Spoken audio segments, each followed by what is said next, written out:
think that's pretty cool. That's pretty cool, right? It's cool. Isn't that cool? Yeah. Oh, man, this is cool. Adam Curry, John C. Dvorak. It's Thursday, June 7th, 2018. This is your award-winning Gitmo Nation Media Assassination episode 1040. This is No Agenda. Requesting a presidential pre-pardon, just in case, and broadcasting live from the capital of the Drone Star State here in downtown Austin, Tejas, in the Cludio. In the morning, everybody. I'm Adam Curry. And from northern Silicon Valley, where it's gloomy and doom awaits, I'm John C. Dvorak. It's Crackpot and Buzzkill in the morning. Wow. Sun. Yes. You guys, we got 106 here. Well, then I think this is fabulous. Yeah, you shouldn't be complaining, actually.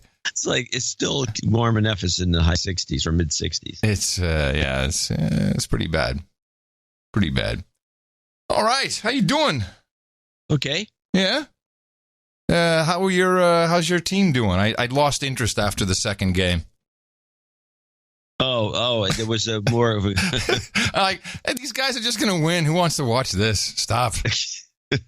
Well, they won again, the third game, which is a game they probably shouldn't have won, but the other team was out strong, and they're ahead by 10 right away, and they're just kicking ass, and then the Warriors kind of creep back in, and then creep back, and then creep, and then the other team craps out, and the Warriors win by 10. So, yeah, and it was boring. And it was a lousy game because our star players weren't doing very well. There was a one-man show with Kevin Durant, scored 43 points, and they won. It's a known fact that the Eastern teams are just not that good. Right. Well, it was pretty much that was the news, and the president saying he could pardon himself. I think that was the only news I saw. Yeah, the pardon himself thing, which I discussed in the newsletter, I've discussed before, which is, to me, I think we talked about it on Horowitz's show, is just trolling. I don't believe for me it was anything more. Oh, I don't think so either.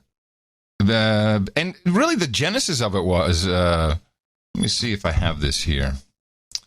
Where was it? Yes, here we go. The genesis. By the way, I think people should appreciate the fact, I know we kind of do, that we have a president who's a troll. Yeah.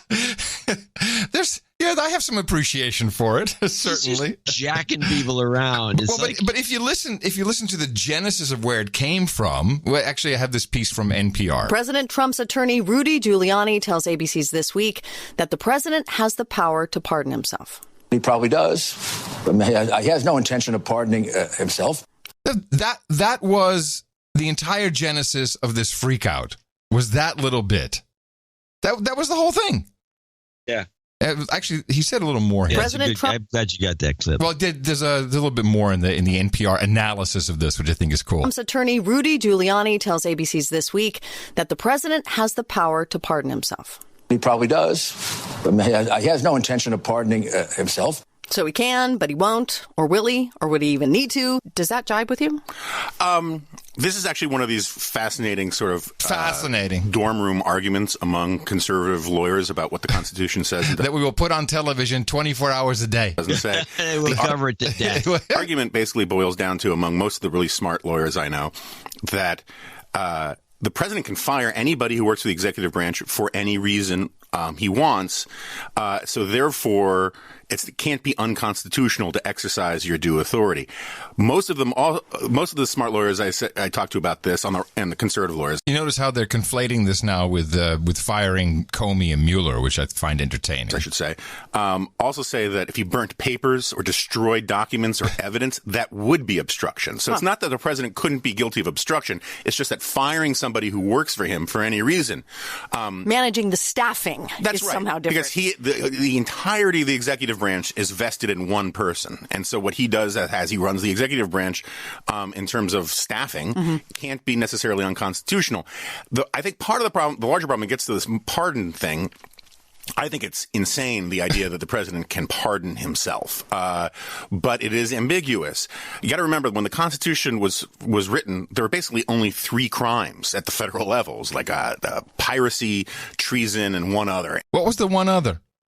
This jabroni who wrote the article, who reported on it. He couldn't remember the third, maybe high crimes? It's in the yes. It's treason, high crimes, misdemeanor. And so almost all criminal law was state-based, which the president cannot pardon. And so the idea that the founding fathers believed that the president could pardon himself for treason, I mean, maybe some thought it, maybe some didn't, but obviously the second he tried to do something like that, they'd impeach him. Right.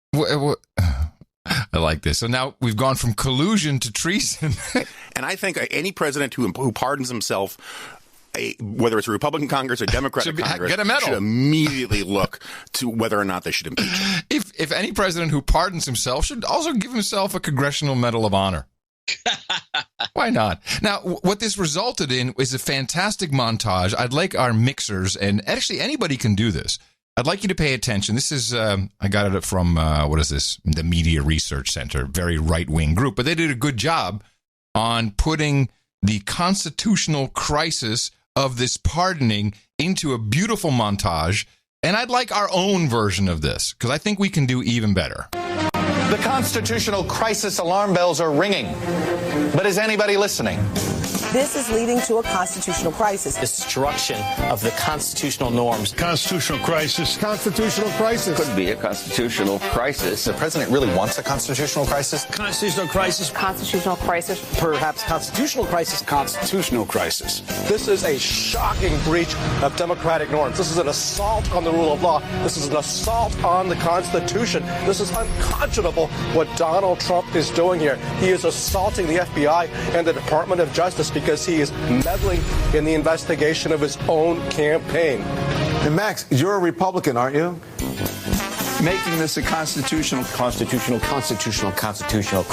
That's an attack on our Constitution. This is another violation of constitutional norms. Where did you fall in the year 2018 when the President of the United States tried to dismantle the Constitution? And you're going to have to answer that. This constitutional breach. Constitutional chicken. Constitutional crisis. Constitutional crisis. Trumpism's most powerful enemy, the Constitution of the United States. And then we're into constitutional crisis territory. We are in a constitutional crisis. Constitutional crisis. This presidency is kind of like a choose-your-own-adventure where every ending ends in a constitutional crisis. That was the last couple of days, right there in a nutshell. Well, where is this crisis? I'm not seeing it. It was. I'm seeing reporting on the Warriors game. An offhanded comment followed by a troll tweet turns into a constitutional crisis. Yes. But there was a lot of interesting things that I picked up, certainly listening to the MSNBCs. Chris Matthews went on Morning Joe, and he laid some smackdown on the Democrats. Did you see this by any chance? Matthews does this every so often, and no, I did not, but I'd be glad to listen. Is there a lesson for Democrats to learn about politics, about public presentation, about how to defeat Donald Trump that they can take from Bobby Kennedy? Well, you know, I think, didn't Matthews write a book on Bobby Kennedy? Is that why he's the expert on all things Bobby Kennedy? I don't know that he did. I think he did. Well, I read the interview. I don't know that he did. I don't think he did. Yeah. I'm saying that because his specialty was always Reagan and the Jimmy Carter. He worked for Jimmy Carter, and then he did these Reagan and Chip O'Neill books or whatever. Not Chip O'Neill. Chip O'Neill. I like Chip O'Neill, but Tip O'Neill. But I like Chip better. Hey, so by the way, what did you call the guy from Meet the Press? Todd Chuck. What was his name? Chuck. Listen to Rudy Giuliani. President's attorney? Former New York City Mayor, Rudy Giuliani. Mr. Giuliani, welcome back to Meet the Press, sir. Well, it's nice to be with you, Todd. How are you? I'm okay. Let me start. It's okay. Let me start by asking. We're not playing baseball. Fair enough. Right. Fair enough. But we won't do the last names, Giuliani, right? Whoa, passive aggressive. Nice. Okay, back to Matthews, who wrote the book on Bobby Kennedy. I was right. We did. Bobby Kennedy, a raging spirit. About how to defeat Donald Trump that they can take from Bobby Kennedy. Well, you know, I read the interview the other day. I quoted it last night. This kid, he was a 16-year-old busboy who held Bobby Kennedy's head up when he was shot. Juan Romero. Yeah. Juan Romero. And he said when Kennedy walked into his room, when he was delivering room service, that Kennedy didn't look through him, but he looked at him. And he said, you know, I felt I was 10 feet tall. And you and I knew Tip O'Neill and people like that. They're real liberals. Here's your Chip. And they're phonies. They're pie in the sky until they're always looking in the middle of the distance. They think they're better than everybody. They went to Yale Law, whatever, and whatever they got, they claim they're better than anybody. A true Democrat, lowercase d, thinks they're no better than anybody else. What is that? What I've never heard that expression, lowercase d. Oh yeah. What does that mean? What does that? Well, that means you're a Democrat. You're a Democrat with a capital D. That means you're in the party. Or okay. And the lowercase d means you're more of the nature of it. Okay. Oh, okay. Gotcha. Yeah, they went to Yale Law, whatever, and whatever they got, they claim they're better than anybody. A true Democrat, lowercase d, thinks they're no better than anybody else.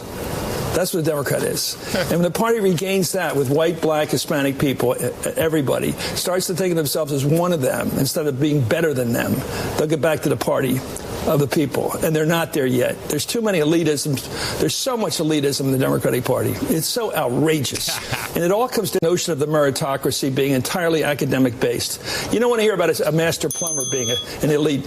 He is, or she is, but it's all academic. And it's a game they've been playing with themselves, and it's self-saluting. And I'm telling you, the people feel it.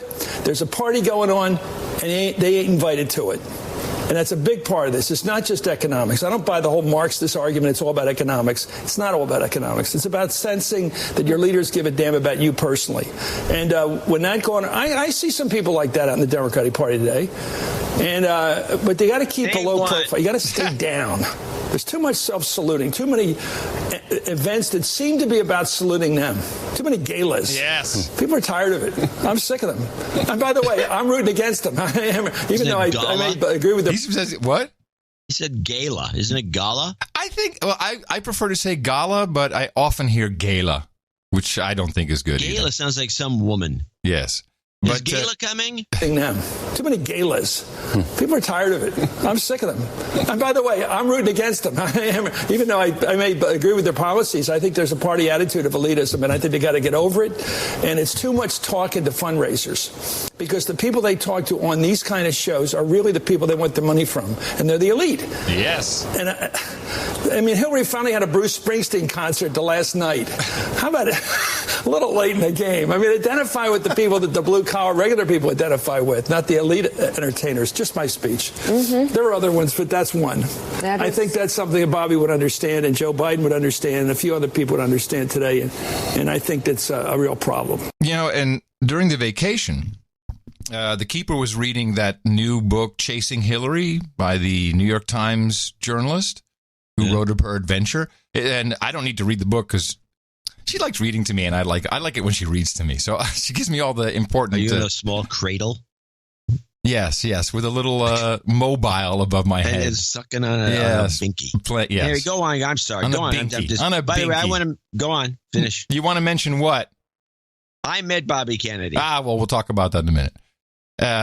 And the whole book is really... This journalist said that Hillary was completely elitist, did not want to deal with the press corps, thought she had it all sewed up with her buddies, the big press interviews.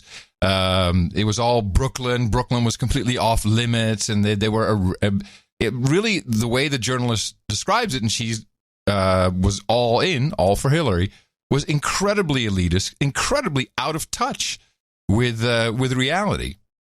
But at least she had John Bon Jovi playing his guitar on the plane next to her. That must have been nice. So, Bobby Kennedy, not elitist, according to Chris Matthews. You met the man. Well, I got to meet him in Hayward, which is kind of a working class town, and during his campaign. Mm-hmm. And he seemed elitist to me. He didn't look at you. He looked through you.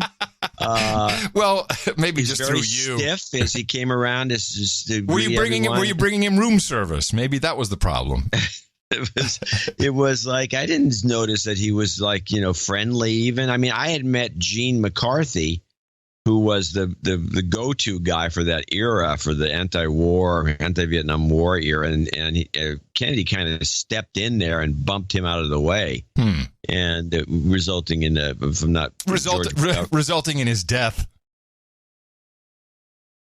That's another thing. There's a lot of conspiracy things floating around about Kennedy's death now. In fact, including here's Kennedy's oldest daughter, Kathleen. Yes, she's out there. She's saying she thinks it happened a different way. Well, I have a clip. Oh, This is her at the end of this is the Bobby Kennedy Sirhan Kathleen clip. This is the end of her interview with Judy on PBS. The very last thing I want to ask you both about very quickly, and that is, here we are 50 years later, and Kathleen, you have made a statement recently that you...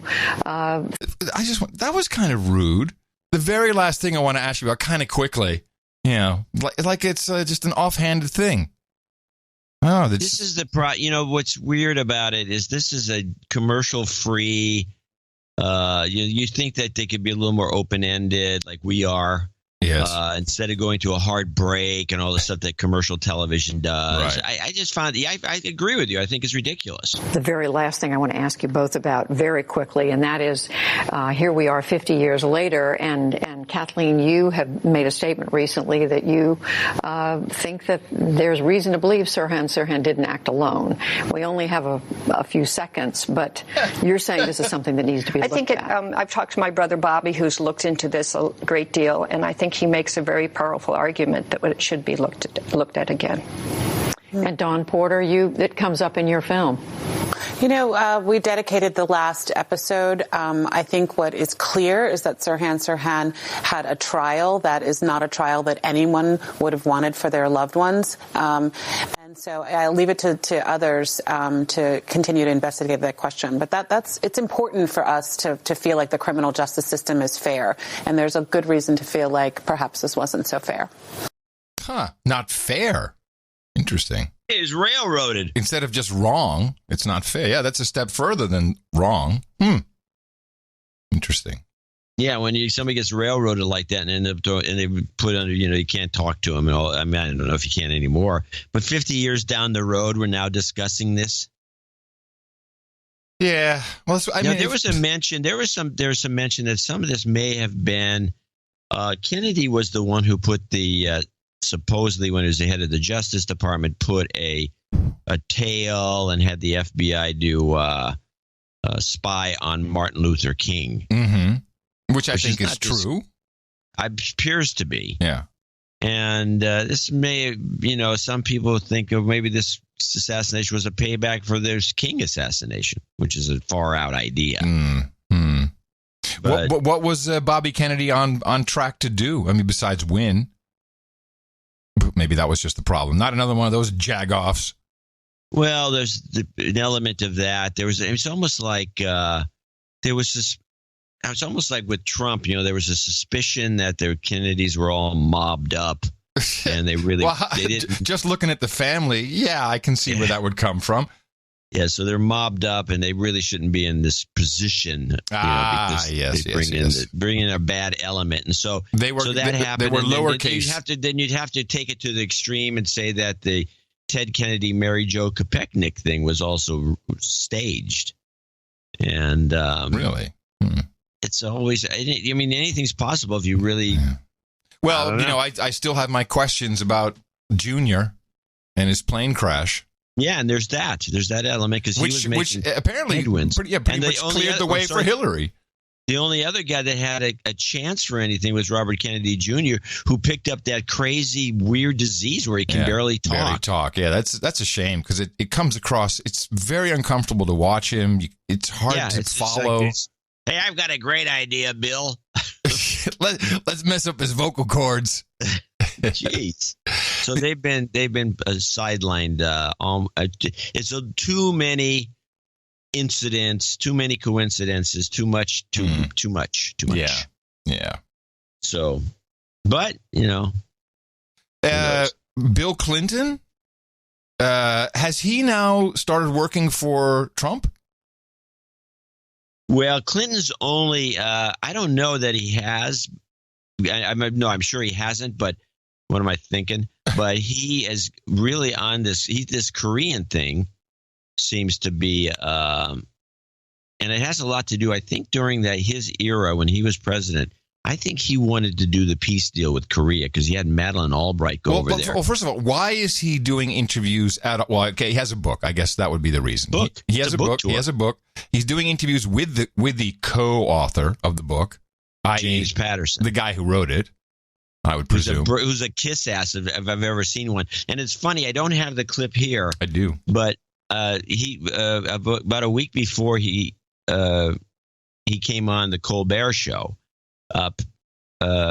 Stephen King was on Colbert, and he was kind of condemning Patterson. Oh, in some funny way, and gave Colbert questions to give him, which he never did. Oh, well, I have a trifecta. The first is really NBC just sticking it to Bill on the Today Show, which was an edited interview. It could have easily edited it out, or maybe they edited it to make it better. But it seemed to me like, this was retaliatory, maybe for when Matt Lauer asked the verboten email question, or I don't know what it is, but it just seemed like totally out of character for NBC, and here's what took place. Looking back on what happened then, through the lens of Me Too now, do you think differently or feel more responsibility? No, I felt terrible then, and I came to grips with it. Did you ever apologize to him? No, yes, and nobody believes that I got out of that for free. I left the White House $16 million in debt. Is that where they took the dinnerware? Wasn't that a story? No idea, but somehow him and Hillary were dead broke. Yeah, well, okay. But no, I didn't know he was $16 million in debt. You typically have ignored gaping facts in describing this, and I bet you don't even know them. This was litigated 20 years ago. 2/3 of the American people sided with me. Now, that's a statistic that I was unaware of. Do you know where this comes from? The 2/3 of the American people sided with me 20 years ago? I think it was a poll, and I think you might be right. But what people saying what?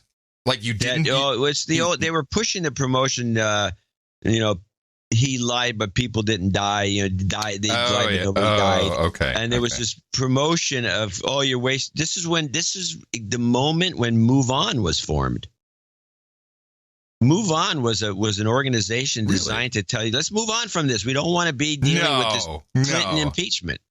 Really? That is the genesis of the Move On the organization? Genesis of MoveOn.org was the Clinton impeachment. Things you never knew. And I bet you don't even know them. This was litigated 20 years ago. 2/3 of the American people sided with me. Yeah, your No Agenda show knows. They were not insensitive to that. I had a sexual harassment policy when I was governor in the 80s. I had 2 women. Let me, Bill, a little bit of advice. When you're on the hot seat, as we say in Holland, als je geschoren wordt, moet je stil blijven zitten. When you're being shorn, sit very still and don't go into, I had a sexual harassment policy in the 80s. What an idiot. Staff when I was governor. Women were overrepresented in the Attorney General's office in the 70s for their percentage in the bar. I've had nothing but women leaders in my office since I left. You are giving one side. It almost sounds like he's saying, I had inventory, my friends. I had inventory. And omitting facts. Mr. President, I'm not trying to present a side.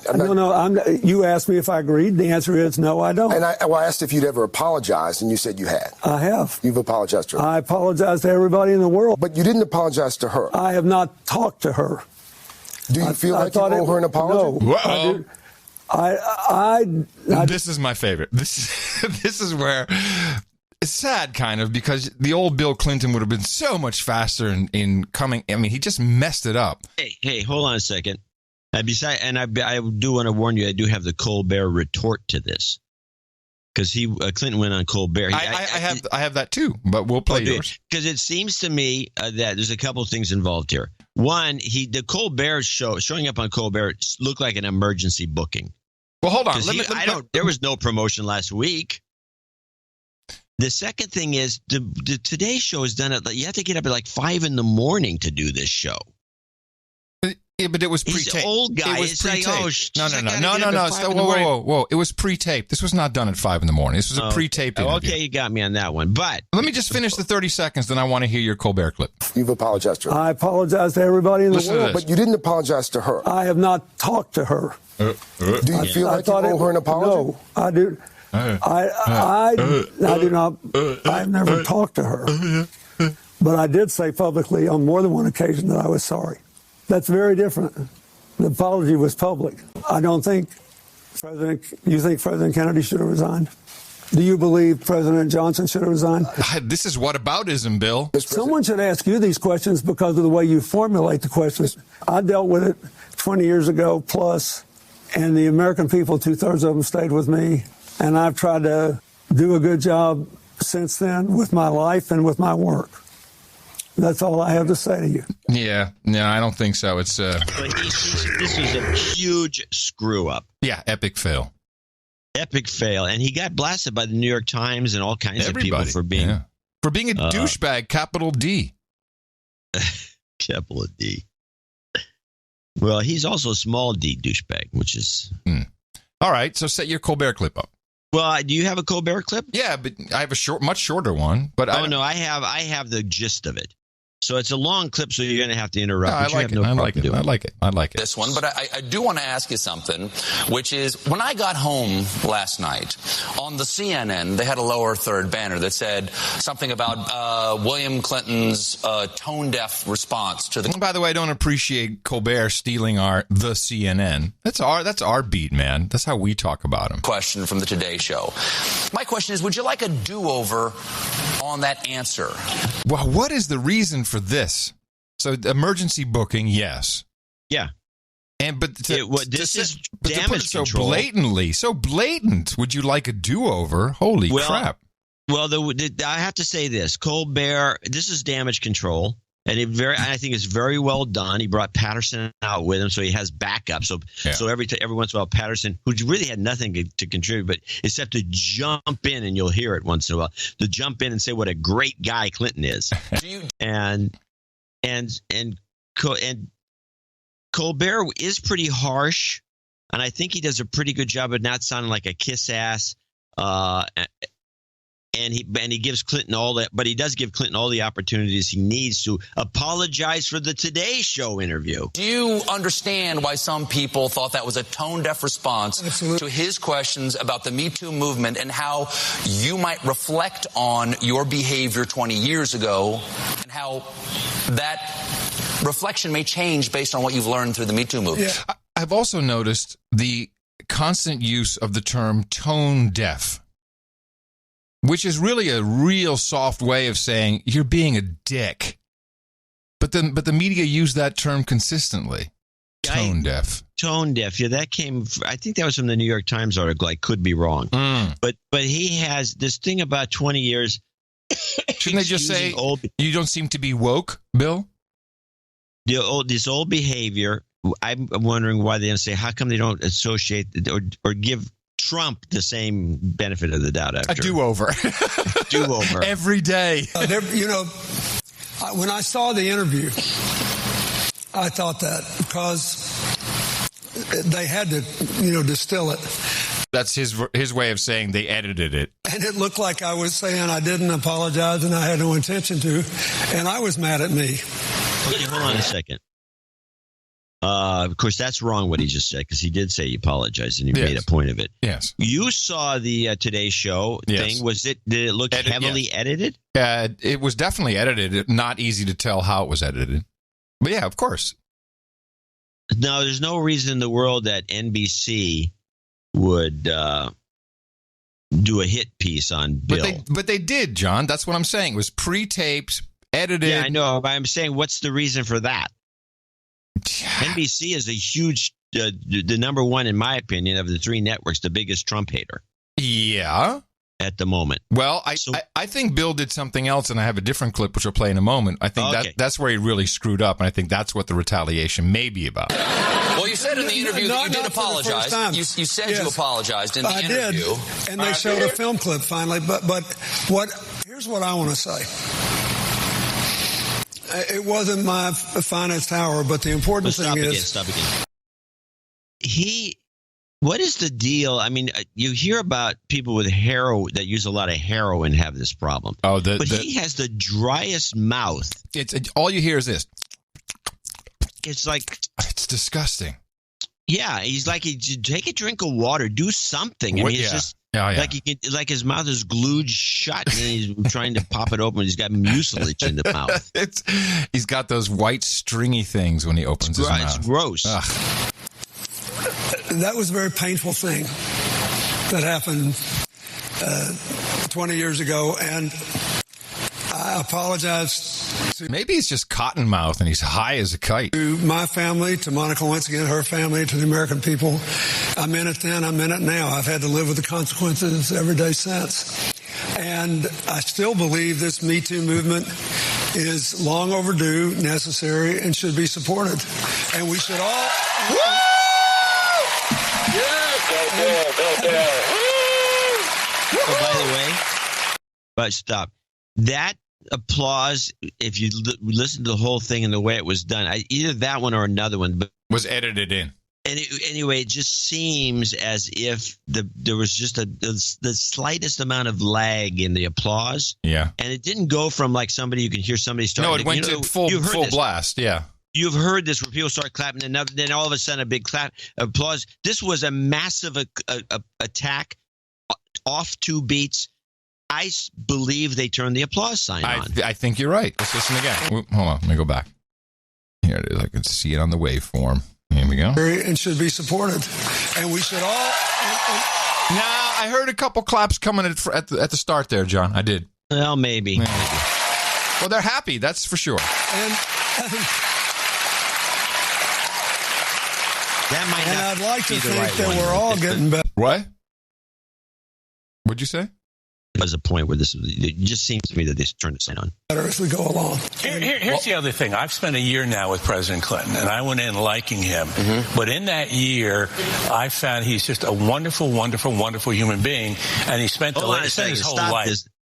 This is Patterson. Wonderful, wonderful. What kind of a writer would say that? Wonderful. It's a wonderful, wonderful life. Now, the thing is that how does this jive with another guy who likes him, but also thinks he's a psychopath, which is George Stephanopoulos, who once said that he's a horrible sociopath and he just thought for everything has to be about him. Yeah. So how does that match with what Patterson just said? I don't know. He's a wonderful guy. He's going to make me rich with this book. No, he didn't say that. Wonderful, wonderful. He said he's a wonderful, wonderful guy. 3 wonderfuls.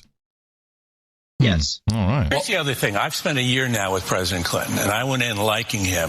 But in that year, I found he's just a wonderful, wonderful, wonderful human being. Right, 3. And he spent his whole life trying to do good things for this country. And since he's been out of the presidency with the foundation, he's done incredible things for all around the world. Well, I would agree. I would agree with you. Yes, we all agree. Woo! If I could, I would think some of the reason why people saw that interview and thought that it was tone deaf or whatever word they wanted to use is that you seem surprised that question would come up.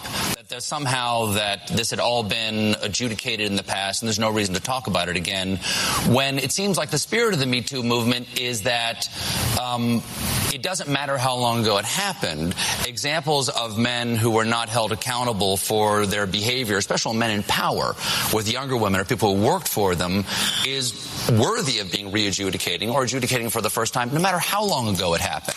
And so it seemed tone deaf to me because you seemed offended to be asked about this thing when, in all due respect, sir, your behavior was the most famous example of a powerful man sexually misbehaving in the workplace of my lifetime. And so it doesn't seem surprising that the question would be asked. Why are you surprised? No, the question had been asked. By him? No, by other people in this context. The Me Too context? Yes, and I didn't mind at all. But I didn't like this one because it started with an assertion that basically I had never apologized, as if I had never tried to come to grips with it, and as if there had been no attempt to hold me accountable, which anybody who lived through that and knew the facts knew wasn't so. Nonetheless, I realized, hey, there are a lot of people that don't have any memory of that, and all they saw was me mad, and I seemed to be tone deaf, to put it mildly. So last night when I was at my event, we did an event in Harlem with Black Walter people. Mosley. I asked to say something about it because I think it's important. People need to know. I apologize. I meant it then. I mean it now. I've lived with the consequences, and I still support Me Too. And I think we all need to keep trying to be doing better. And I would never dispute that. So here's what possibly may have happened. Clinton did an interview on CBS, which would make sense that the do-over came on CBS. And in this, he said something which I believe is a big no-no with the Democrats, capital D. Do you think that the press has been fair to President Trump? I think they have tried, by and large, to cover this investigation based on the facts. I think if the roles were reversed, now this is me just talking about it based on my experience. If there were a Democratic president and these facts were present, most people I know in Washington believe impeachment hearings would have begun already. If there were a Democrat in power yes. right now. And most people I know believe that the press would have been that hard or harder. But these are serious issues. You hear from Trump supporters who say, you know, the press slobbered all over President Obama. He could do no wrong. And now this guy can do no right. What gives? That there's a kind of whiplash. Well, they did treat him differently than other Democrats and Republicans because it was the political press. I don't know. They liked him. And they liked having the first African-American president. And he was a good president, I think. I don't agree with President Trump's assessment of his service. I think that was the big problem. I think that was the real root of the issue here. Why he got nailed by NBC. Well, you know, it seems to me that it wouldn't be a problem, except that it's possible that the hypersensitivity of the media, knowing that they're screwing up, brought this out.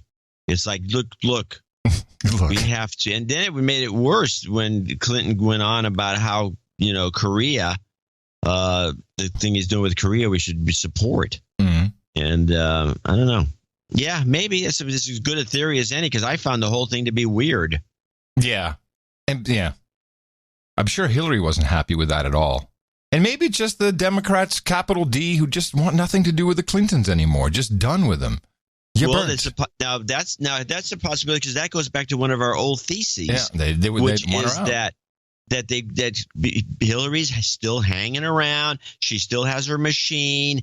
They can, crank it up again. And next thing you know, in 2020, it's going to be Hillary running for a third time. She'll be the Harold Stassen of our generation. Yeah. The reference a few people will get. Give us an explanation. I didn't get it. He's a guy who used to run for president. My dad used to talk about him, but he was a guy who kept running and running.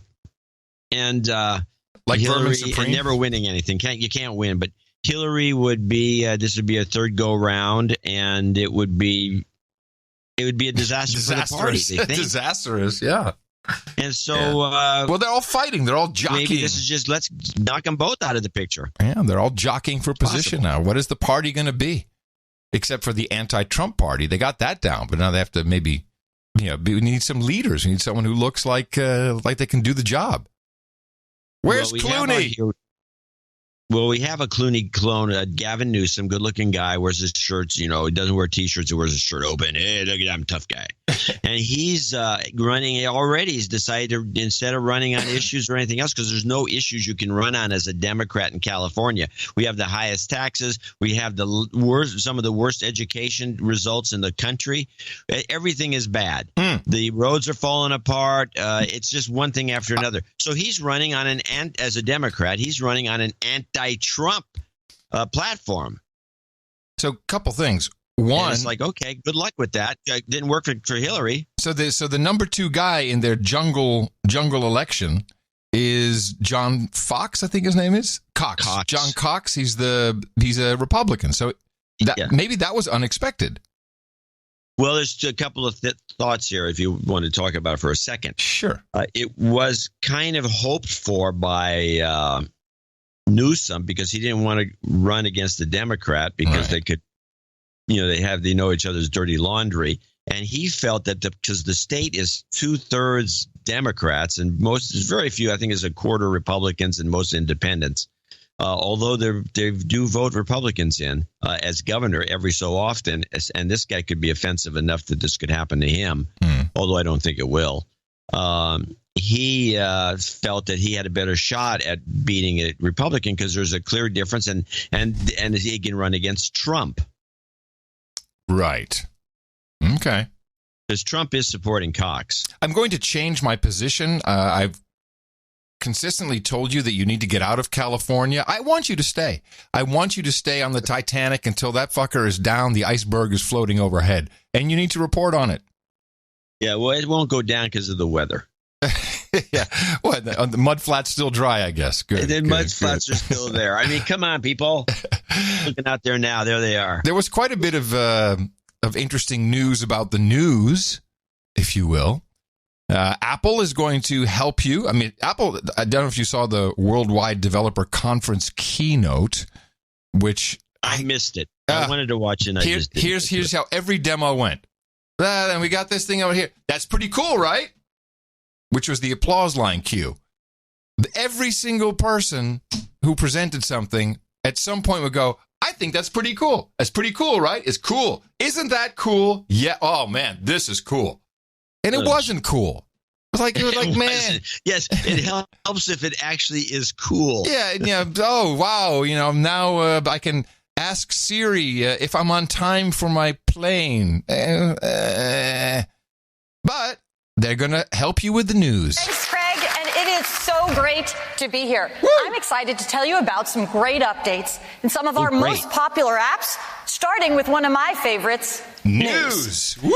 So, News is a personalized feed where you can see all the stories you want to read pulled together from trusted sources. And our top stories are handpicked by the Apple News editorial team to make a great collection of curated content. She's stuttering over the fact that to propagandize you, to make sure there's no Trump team to make a great collection. Of curated content. Yes, it's a great collection. With our new Browse tab. Ooh.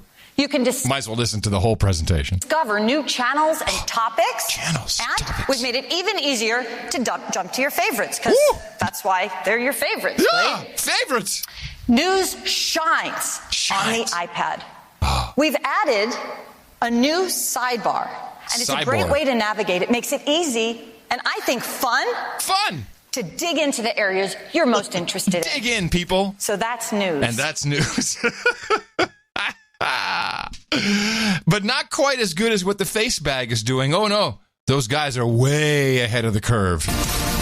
Welcome to Full Circle, CNN's live night. CNN's Anderson Cooper, Shepard Smith of Fox News, and Univision's Jorge Ramos, all coming to Facebook this summer as the social media giant tries to improve the quality of news on its platform. Reuters correspondent David Ingram. Anderson Cooper is going to do this from his regular CNN studio, and it's going to be in addition to all of his other CNN duties. Apparently, all these anchors still have time in their day to do yet another show. These are all going to be Facebook shows. The terms were not disclosed, but these are big-name anchors and big-name news organizations that would not be doing deals with Facebook if Facebook were not paying them something that they thought was a fair rate. The shows are for Facebook's video service Watch, and other programs, including one by ABC News, will also be produced for Facebook. The tech giant says the shows will experiment with social media features such as polls. News has been a really tricky area for Facebook because of the proliferation of fake news and hoaxes. This is a chance for Facebook to put more high-quality news into Facebook. It's also a chance for Facebook to maybe get a bigger share of the ad revenue pie. Facebook has had a rocky relationship with news organizations as it piles up advertising profits while paying little for content. But news executives expressed satisfaction with the latest arrangement. Facebook also made sure it had a wide range of views represented. Expect the first shows to hit your Facebook feed by the end of the summer. I mean, well, a couple things.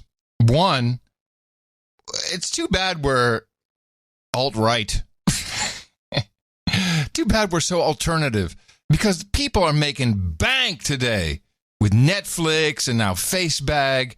You're half a celebrity and you can make a lot of money. Too bad I'm just a washed-up VJ. Yeah, well, there you go. Podcaster. What are you going to do? Yeah. But two... Yeah, well, at least you don't have to go into the office and you don't have somebody saying, we like what you get. You got to come here. We need to talk. Yeah, we need to sit down for a second. You've been doing a pretty good job here, but we think we're going to go in a different direction. Yes, we're thinking more black female lesbian. Yeah. So they've got Anderson Cooper, Shep from the Fox Newses, and then what's his name from Univision? Jorge. That Jorge. So we have nothing but left-wingers. Yeah. And they're going to be doing... But they use Shep. Shep is like a straw man. Well, he's always, if he works for Fox, he must be as conservative. I don't even see him as conservative. I don't know.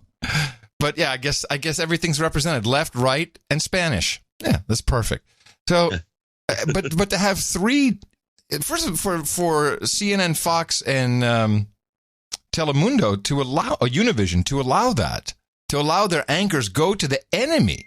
I mean, of course, they gave them their best guys, obviously. But it's like, what are you doing? You can't beat him? You're going to join him? I'm not so sure why they're doing this. Well, now that you mention it in those terms, it's idiotic. Yeah.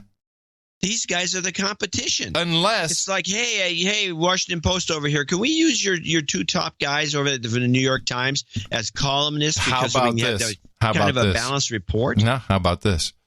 How about ad sales? Because it was mentioned specifically in the report about advertising. What if ad sales doesn't go through Facebook? What if the ad sales has to go through CNN, through Fox, or Univision? Maybe that's the deal they cut. No? There's no way. Well, I find it strange. The type of sales that you do on broadcasting is so different than the type of sales you do on online stuff. It's not. Well, they would never buy it. They're going to teach these guys are boneheads. They're going to teach him then. That's for sure. Not going to teach him nothing. Teaching him nothing, I tell you. I think your initial assertion was right. That stupidity that we're witnessing. Imbeciles, yeah. Did you see this? Is that it from the Apple Worldwide Developers Conference? You got any more stupid reports from this? I mean, it could just play the whole thing. I was highly entertained by that woman. Well, they did have the digital health, and now, I mean, who is going to take advice on cutting back on drugs from your drug dealer? I just don't understand why people don't see the obvious here. Oh, yes, Apple will give you a screen time. It's going to tell you, you've been on Instagram for 3 hours today. Every example you see of this is between 3 and 5 hours that people are on Instagram. Yeah. I mean, talk about your time sink. By the way. This is the average. Time sink. Yeah. Well, I got some OTG stuff later. Oh, shoot. No, I don't. I don't have anything except that, I mean, I do. So this notion of your phone listening to you, and the only reason I'm tying it to Apple is because I went into the Apple, the Xcode, their SDK, their software development kit, specifically for iOS. And it turns out that I'm pretty sure that phones are, the people say, I was talking about this, and then all of a sudden the next day I got an ad for the same thing. I was over here, and then I got an ad for something we were talking about. And everyone's saying, no, we don't listen. But that's not true. I looked at Apple in iOS has ways for you to tap into keyword recognition. So, in essence, it's a trick to think that your phone is not listening to you until you say, hey, Siri, because it is listening the whole time. It's just picking up that wake word.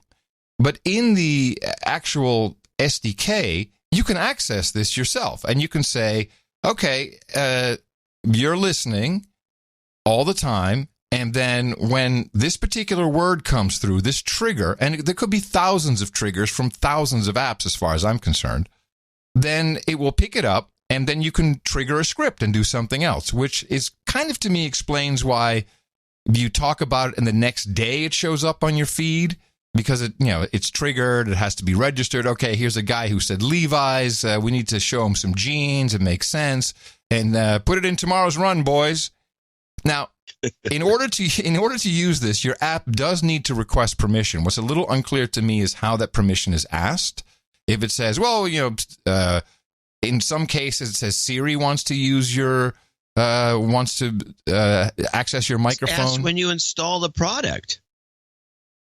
I'm not so sure with iOS if it doesn't ask you later on again. I think it may have changed. I don't think it has to. When you install these products, I wrote a whole column about this. On Android, Google yes. abusing it. Yeah, Google takes everything that, your firstborn practically, so you can use Google Navigator. And once you agree to that, then they can use it for anything they want. They can do all this stuff on top of that in other apps. Here's the thing. I'm pretty sure that Google, yes. They, when you, as you say, when you install the product is when you give away those permissions. I think iOS does it differently. I'd like to know if anyone who has had this happen to them, if they have an iPhone or an Android phone. I'm pretty sure it's Android. So what we're learning now is that third-party apps can access so much on your phone, and there is just this continuous stream. Once it's been put on, there's a continuous stream, just recording, just hearing what you're saying, and there's a speed. And I know how this works now because I've been doing this for the past couple of weeks with the Mycroft open source talking tube. So now I'm understanding how this works, and you could just put in any trigger word. You could anything you want for this user. If you hear that, let us know, and you'll send it back to home base. And it's the third-party apps. It's not now. Facebag says they're not doing it. I think it's touch and go. Is if you say we're not eavesdropping on you, but your phone, which has always been my problem, your phone has so much information about your location. And now, if you look at the development side, anyone can make an app that can do this and can then trigger any kind of event like an ad buy based upon what it heard. It's really disturbing, which is why I'm OTG, baby. Well, I don't even turn the phone on, so I don't care. But if you this reminds me, for some reason, I was thinking about this crazy moment in time when Google is still in its formative years, and they were experimenting with advertising and using you put a search term in, and they used to have the ads on the side on a little sidebar. Yep. And you'd type in corpses, and then all these guys had bought any word pretty much and say, on eBay, you can get a deal on corpses. And you'd have all these humorous little things on the side because eBay apparently was selling everything.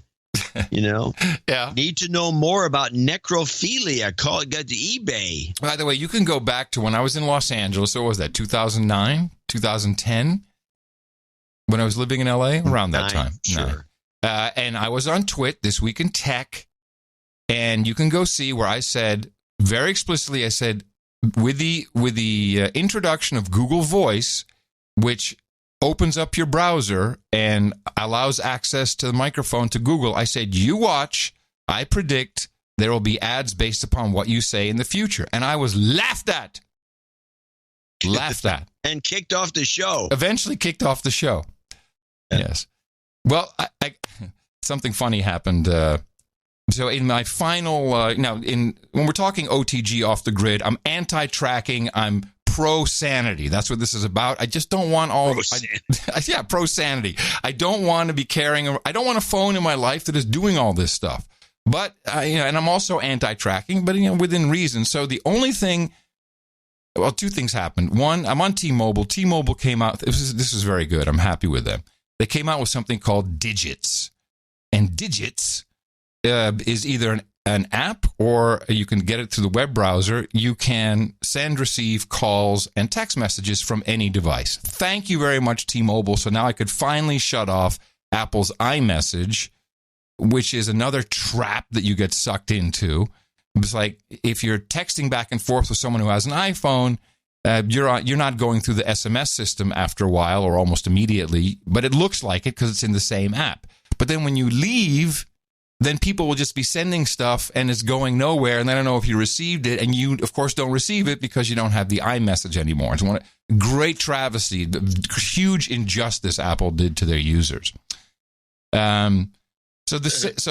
So now I don't have to have iMessage anymore. I can just turn the whole thing off, and no matter what if you text me with iMessage, I'm gonna come back with a green bubble, and you'll know I'm a poor schlub who doesn't have an iPhone. And yeah, poverty. Don't even talk to him. He's a dud. But I still have. He's not part of the hive. No, I'm not. The hive. But I still have a WhatsApp issue. My sisters have a group for WhatsApp. I got my daughter off. Tina's off. And, so all of that's all good. It's just a couple of people And like, it would be nice to have, I don't want the app, I don't want to converse through it, but with my newfound skills through Automate the Boring Stuff with Python, I'm like, I'm pretty sure I can find a library that I can build an autoresponder that not only says, hey, I'm not on WhatsApp, but it would forward me the message someone sent me to my SMS text system, which is just my regular Nokia E71. Sounds reasonable, I think right? You should go one step further. Okay. You should include what you just said, but on top of that, sending the message, the message that you're not there, you should attach a long lecture on why they shouldn't be there either. I think that's a fine idea. Yeah. So every time they send you something, they're confronted with an essay on why they're idiots for being on this product, and they should get off as fast as they can. Well, sadly, you'll be doing them a favor. I wish I could do that. I think it's great advice. Sadly, it's not going to happen, because here's what happened next.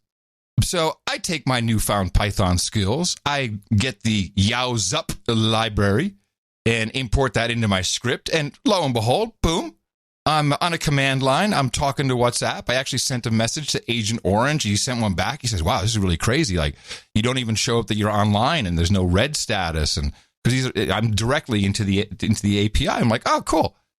So I'm like, I'll just let that sit. And I go to get some groceries. I come back and it's disconnected. I'm like, oh, what's going on? So I said, well, let me go check and see how it is on my phone. And it says here, the message is still the same. Your phone number, and it has my number, is banned from using WhatsApp. Please contact customer support for assistance. Which I did. And of course, I didn't hear back from them.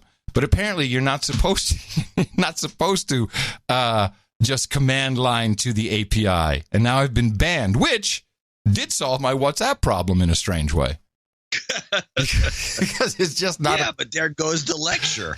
Yeah, sad. You're not allowed to do that. It was not an unapproved device, which of course was, it wasn't a device at all. Yeah, unapproved device was just a command line. Yeah. So I got banned, and I think it's for life. Because they're not. You got K-lined. I get what? You're done. Yeah, I'm toast. You're kicked off. Toast. Yeah, I got totally kicked off. Yeah, well, they don't want guys like you. So you're going against the will of the wishes of the elites. And then yesterday, troublemaker. Elise and I, Tina's daughter, we went to Whole Foods to get some stuff for dinner. And you come in immediately. There's a guy. Hey, how you doing? I was like, whoa, easy, man, easy.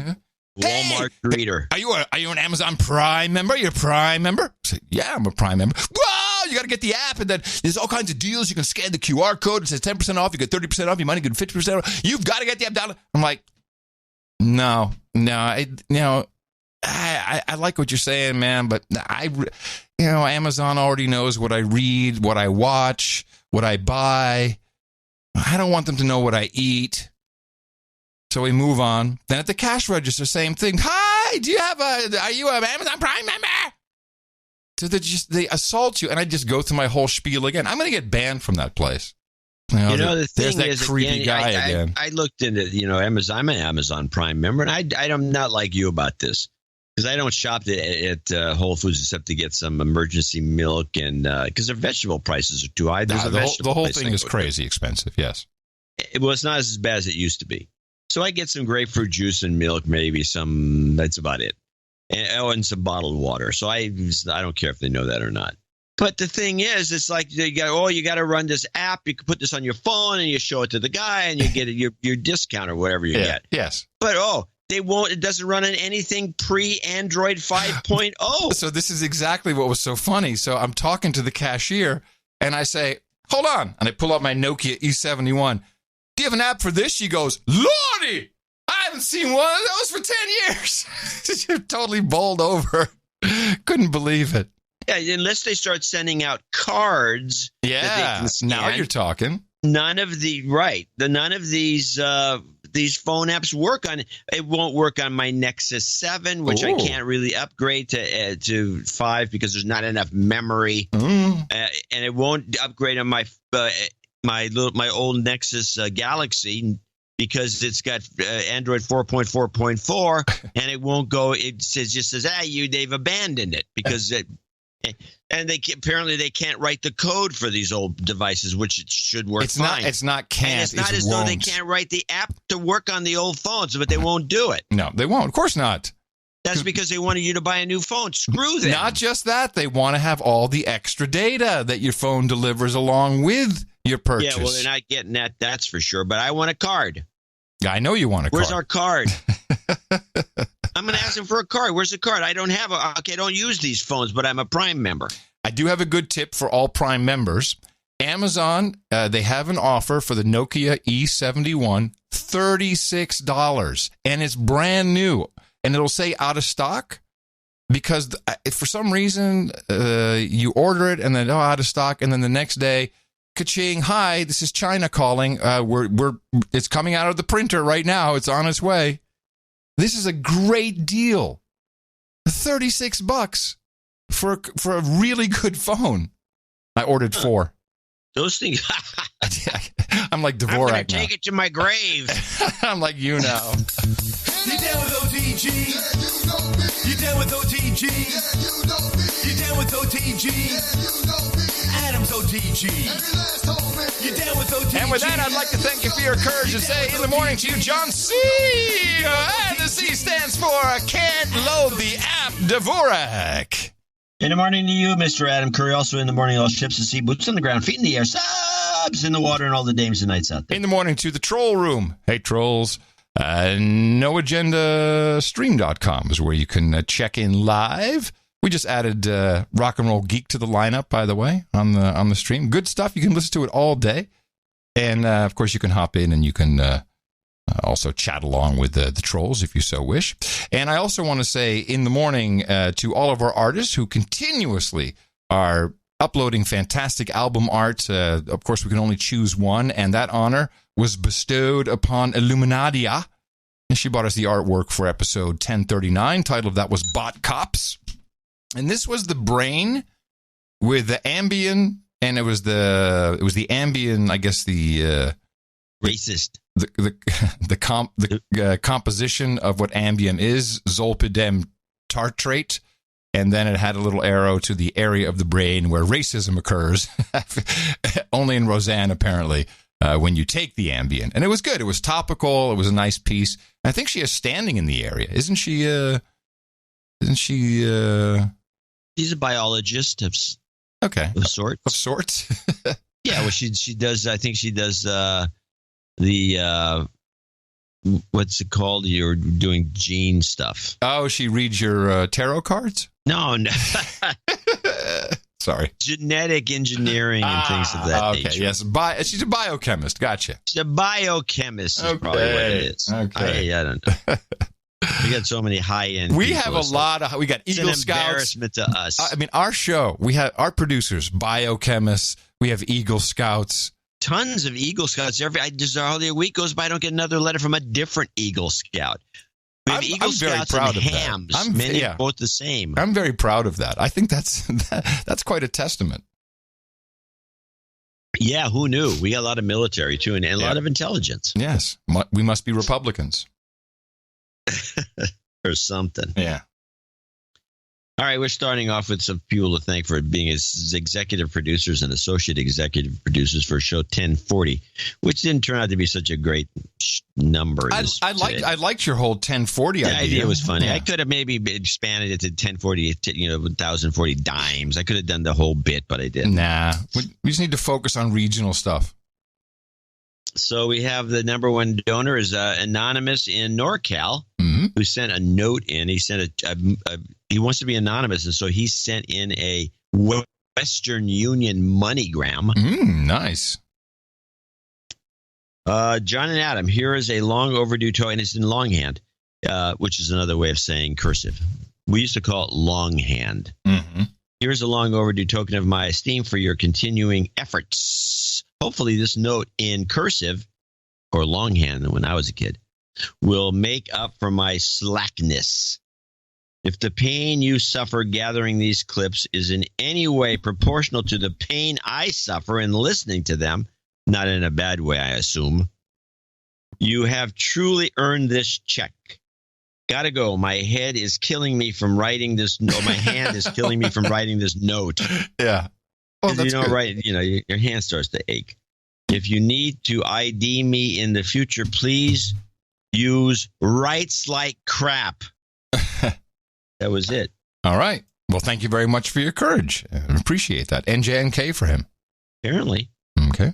Sir Marcellus, $333.33. And he writes, keep up the great work. Show after show is amazing. Album art is amazing. Producer sound bites and jingles are amazing. Songs and remixes are amazing. Your analysis is amazing. So it sounds like James Patterson. And I love how there's always discussions and disagreements about each other's analysis. I made up this word. And the show is absolutely fantastic when you disagree and discuss your different analyses. Like it and loving it. Thank you, Sir Marcellus. Okay. No jingles, no nothing. All right. Thank you. Tiffany Fiedler in Wauwatosa, Wisconsin. And she writes, let me just start off this note with the fact that I'm turning 33. Is she on the list? Yes, she is. Yes, she is. On June 8th, hence the 333 donation. Also, I'm looking for some sweet, sweet karma for my upcoming brain surgery on June 20th. What? She says, don't worry. It's not a tumor. Oh. It's my first donation, so please de-douche me. You've been de-douched. Thank you guys for everything. My husband has been listening to you for so long that we have a set of commemorative coins for our wedding day, October 10th, 2010, 10-10-10. He always tried hitting me in the mouth, but I wasn't into podcasts, so I never gave in. Then he broke down the 6-week cycle for me, and I've been hooked ever since. Nice. My husband and I deconstruct together every night that we cook dinner together or take long car rides. I will say, I do this with Tina. I'm sure you do it with Mimi. This is real connection. When you do the deconstruction I would say together. if you're with a partner of any sort and you're no agenda folk, you probably are a happier couple than if you're just two people bickering about the news that you believe wholeheartedly. It comes out of any of these networks, or worse, the cables. I agree. I ask you guys to raise awareness for the horrendous disease that has laid me down for a year-long path to brain surgery. It's rare, so almost no one knows about it. But for those suffering, it's most likely the most difficult experience in their lives. It's called TN, which means trigeminal neuralgia. Ugh. I'm hoping to pronounce it right there. Also known as the suicide disease. Jeez. It's known for the electric shocks that cause excruciating pain whenever the weather is off or the wind hits our face or someone looks at us the wrong way. Adam, the best way I can explain it is this. Every time you suffer from a physical or verbal Tourette's tick, just grab a taser and tase yourself in the face. Wow. It's that bad, and I'm not kidding. Oh, my goodness. And that's why she's having the brain surgery? This is a crazy disease. I don't know what they do. But it's known as the suicide disease, I presume, because it's like tasing yourself and you want to kill yourself? Probably. Jeez. I guess it must. Oh, it's horrible. Please grace me with some health karma, a random Sharpton mix, 33 is the magic number, and maybe some shape-shifting Jew. Okay. Neighborhood Watch captain says he shot the teen in self-defense, but the young man was not armed. He was going back home after buying an iced tea and Skillet's candy. No name-calling, no incendiary language, just the facts. A young man dead. The assailant says self-defense. What is found on the young man? Skillets and iced tea. Roll up for the magical shape-shifting Jews. Step right this way. Roll up for the shape-shifting Jews. Roll up. The magical shape-shifting Jews. 33, that's the magic number. It's the magic number. You've got karma. All right. Some extra collage for you, Tiffany. Yeah, geez. Onward to Sir Don Silva in Iwa Beach, Hawaii. You're welcome. Hawaii. $250. He's a associate executive producer. He did send a note in with a check. He hasn't sent much in recently, but I do remember him. Please excuse my typed letter. A stroke. He probably had a stroke recently, I'm guessing. So we have the best producers ever, but they're dying. Well, a stroke makes it difficult for me to do handwriting now. It's not impossible, but extremely difficult. Look at his signature here, but where's his name? It looks like it used to, so he's probably pretty good shape. I've tried several times now and gave it up if I'm ever going to get this donation to you. I've been a fan of John before No Agenda and later Adam. Your show is intelligent and insightful. I think you should do exactly as you wish. If you're tired of doing the show, then stop. It will be a great loss for us listeners. The decision, though, is up to you and not for us to decide. I would miss hearing your voices. It would be a great loss of my apartment, of my car. It would be a great loss. Hearing your voices after these many years, you taught me a lot about the media, for which I am grateful. Here's my donation to the show. Best wishes in the coming years for all your endeavors. So wisdom from an 82-year-old knight. Ah, yes, Sir Don. Now I remember. Thank you for your courage, sir. Thank you. Yeah, he's 82. Yes. So I'm going to give him some health karma. Yeah, do that. You've got karma. Speaking of which, you dropped quite a bombshell in the newsletter. I'm getting a cataract surgery tomorrow morning. Are you nervous? No, not really. I'd be beside myself. Of course, I've never had any procedure, so I'd be beside myself with angst. In my eye, no less. My eye, and they put this big machine on, and the lasers start chopping away at your eye. But first, they got to put that. They got to put that bracket in that opens up your whole eyeball. Yeah, I feel like the guy in Clockwork Orange. Oh man! And they start showing me movies I don't want to watch. Can you ask someone to take a picture? No, I don't want anyone taking a picture. Come on, I want to see it. Not for publication. Just want to see it. No. So they laser off your lens. I read up on it. They laser off your lens, and then they give you a bionic eye. Beep, beep, beep, beep, beep, beep, beep. Yeah. So then everything I see gets reported to Langley. Now you've chosen for the Bausch & Lomb, I believe. Yes, Bausch & Lomb. You didn't want Zeiss? You didn't think the Zeiss lenses were good? I think they're all good. They're probably all fine, but I'm going with these, and then we'll see what I think. And then I'll write a little giblet about it, and Bausch & Lomb will buy a lot of copies and pass them out to their potential customers. That's how we roll.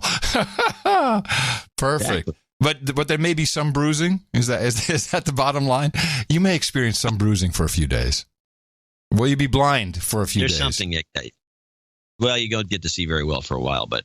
Okay. I'm talking to my friend, the artist Bert Monroy, and I'm supposed to visit with him. And I said, after I get my eye operation, what are you doing? He says, I said, I'm getting a cataracts. He says, I've had both eyes. Oh. This guy's like a fine artist. Wow. And he says, when I had my first one done, everything looked so different. I demanded they do the other one right away. Damn. And they wouldn't do it. Of course, they won't do two eyes at once. And now, so if you don't like the lens, is it reversible to put not reversible to put a different one in? I don't know. I haven't gotten that far in the conversation. I don't expect it to be a problem. Okay. This is the lens. The adaptive lens is the one I want because I work on the computer so much. Yeah. So it has near bifocal, basically. It's not bifocal. It actually works like a lens. It wiggles around in your eyeball. Oh. There's a third kind, which is this weird. It's got these little. It's like a Fresnel lens. It's got these little circles on it, and your brain has to decide how to interpret. I just had to. Do you think that you'll be winking a lot while you're getting used to it, and all the girls will be like, "There's that creepy guy again. He's winking at me." Yeah, the creepy old guy that fart winking at me. Keep an eye out. I wear sunglasses to avoid that. Well, I find it very interesting, and you're a brave man. I'm not a brave. I have to have this done. It's like one of these things when you get a situation, a cataract that blurs your vision. You have to have this done. You don't have a choice. And is this a hereditary thing? Can I get it just by touching you? Almost everybody ends up with these. Oh, no. They get old enough. Yeah, you will probably get one. Unless you really wear sunglasses in the sun and you avoid, Oh, I'm a celebrity. Of course I wear sunglasses indoor and at night. Yeah, well, okay. Go back to those pink lenses you stole. Well, I guess anyway, I'll do the spreadsheet on Sunday then. Sir Don Silva, $250. Mike, and finally, last on our list is Mike Sabers, $200.38. He says, it's a scam. Why would I donate to the show the show could end? This is our recent 38. That wasn't what we asked. We said, is it beyond its usefulness? Even if we're of no use, it will have to continue. Yeah. I got rent to pay. We should try this again and with that explanation. Because nobody seemed to get it. No. And so, and I don't even want to do the votes because it was like it's over 100 yes votes and to stay with the show and none of the 37s. I mean, all the 37s turned out to be false positives or false negatives because it was like they put the 37 cents down and say, I want the show to continue. Yeah. Well, they didn't hear the question right. I mean, so I can't. It was a scam. It was just no good. Well, it wasn't a scam. It was just an epic fail. It wasn't epic. It wasn't Bill Clinton. No, it was just a fail. It was fail. All right. Well, hey, you know what? Let me finish his note. You do 2 a week. It's okay for some of them not to work. Thank you for your work and NJJOBSK for my new job not to suck. So he wants NJ Jobs Karma. What's NJ? New Jersey? No jingles. No jingles but he wants Jobs Karma. Okay. No jingles Jobs Karma. No jingle jobs. Jobs, and jobs. Let's vote for jobs. You've got karma. All righty. Well, thank you very much, everybody, for supporting the program. These are executive producers and associate executive producers, real credits that can be used anywhere credits are recognized.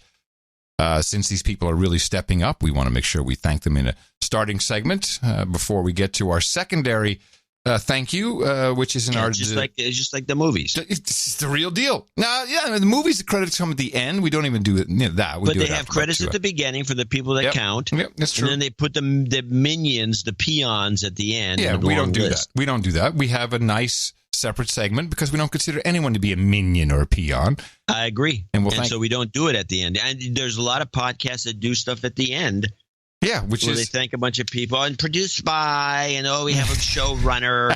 And all this bull crap. Thanks for the catering. Yeah, exactly. So now we like because the show wouldn't work without our producers. We don't have listeners, we have producers, and we thank you very much. And remember, we have another show coming up on Sunday where we will get the full rundown on John's cataract surgery. Dvorak.org/NA. So go out there. No, you know what? Stay home. Your spouse. Hit that one in the mouth. Our formula is this.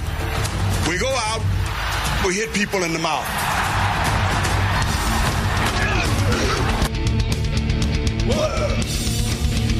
Order. Shut up, slave. Shut up, slave. I did mention other podcasts, and I want to play something that I ran into. I'm going through my archives that people haven't noticed on the on the tweeters. Everyone is enjoying your 2 things. It's like, John found the news generator. Fake news generator. That was fun. And the other one was, John's cleaning something up. He's doing something with the archives. He's tweeting his train pictures. Yeah, he's moving. And so he moved the desk. So I moved some stuff around with my latest Windows update. And I ran into this, and I don't know who this is from a podcast. I don't know who somebody might be able to identify who this guy is, but he's a podcaster delivering an advertisement. And I don't know why maybe we did play it on the show and I forgot about it, but I have no idea why. I mean, this is the worst kind of, to me, it just epitomizes this is, I've got a mattress and I'm using it. It's fantastic. You should all buy one. But listen to this one. This is Bugs. I was wondering what clip it was going to be. But first, let's talk about bugs. Because this episode is brought to you by Exo Protein. That's EXO protein. And when you go to exoprotein.com, you can use code BEN for a 10% discount. Now, before you stop listening because you think this is just yet another protein powder or protein bar, you should know that exoprotein is actually made from crickets. See, 80% of the world still eats over 1,600 species of insects. It sounds a little bit like Thom Hartmann, just a little bit. Well, he says his name is Ben. Oh, then it's not Thom. And insects are one of the solutions to humanity's protein dilemma. They're actually as natural to eat as fruits and vegetables in most cultures, except these popular Western cultures that we live in. And they're a more complete form of protein than many of the livestock alternatives. And even though they have just as much protein as other forms of meat, crickets are 20 times more efficient to raise for protein compared to cattle and produce 100 times less greenhouse gases. Yes, apparently crickets fart less than cows. Anyways, they're high in protein. They contain all essential amino acids. They've got over twice the iron of spinach. They've got a ton of B vitamins. And the ones from Exo bars are cricket protein sources that I like because they're natural, they're dairy-free, gluten-free, grain-free, soy-free, paleo-certified, etc. And apparently taste-free as well. Man, that's disgusting. I don't totally know. Disgusting, and he's very serious about this because it's one of his sponsors. Yeah, of course.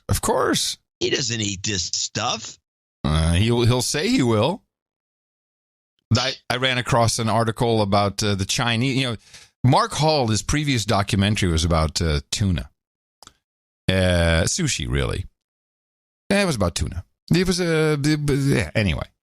The takeaway is if China ever really gets into eating sushi, then the ocean will dry up and we'll all be dead. That was kind of the idea because, you know, the bluefin and everything, that the whole ecosystem that lives around it. And luckily that's not happening because the Chinese are really getting into cockroach sushi. How about that? Well, good for the Chinese. We eat bugs. You eat bugs. Nothing like freshly caught bugs. You want to try? Ooh, thanks. I love bugs. I love bugs.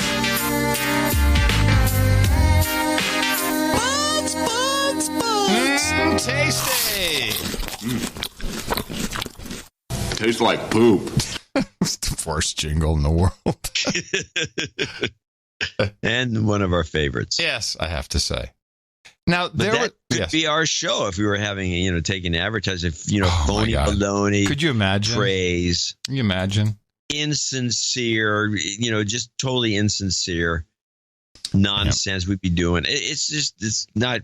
And I got some note from some nest, well, you're always uppity about your thing and, about your status as you don't have ads and you do this and that, it's bullcrap. But it's that guy. Oh, that guy. Uh-huh. Yeah, that guy, the bullcrap guy. Mm-hmm. Anyway, it's not bullcrap. Just thought we'd give an example of something I was just taken aback. Found in the archives. The Anti-Defamation League has a database, and it is the database of hate symbols. And I had no idea there were so many seemingly, a lot of numerology actually, but seemingly innocuous symbols that are all hate symbols. Oh, God, I can imagine. I'd like to run through a couple with you. So I guess they're all related to the swastika? Well, we have 1-11. That is a numeric symbol used by the Aryan Knights. 1-11? Yes. So either 3 ones, but it says January 11th? Yeah, kind of like that. 100%. Now, I have the 100%. Yeah, I have the 100% emoji. But yeah, the little 100% emoji is a hate symbol? 100% is shorthand for 100% white among white supremacists. It is also common to create alphanumeric variations to proclaim solidarity with a particular white supremacist group or gang, such as 112% for 100%. Aryan Brotherhood. Woo! And then poor old number 12 is a hate symbol. Oh, no. Yes, the number 12 is a numeric symbol for the Aryan Brotherhood groups. As far as the numbers 1 and 2 separately, especially the Aryan Brotherhood of Texas. But wait, the number 13 is also a hate symbol. That is the numeric symbol for the Aryan Circle. Again, Texas-based racist prison gang. And then there's number 14. 14 is the numerical shorthand for the white supremacist slogan known as the 14 words. Oh, yeah, I've heard of this one. The 14 words are, we must secure the existence of our people and a future for our white children. So those 14 words. So the number 14, just showing 14, or 14 words, or 14/23. So 14, of course, references the 14 words, and 23 refers to the 23 precepts, a list of rules that the Southern Brotherhood members must follow.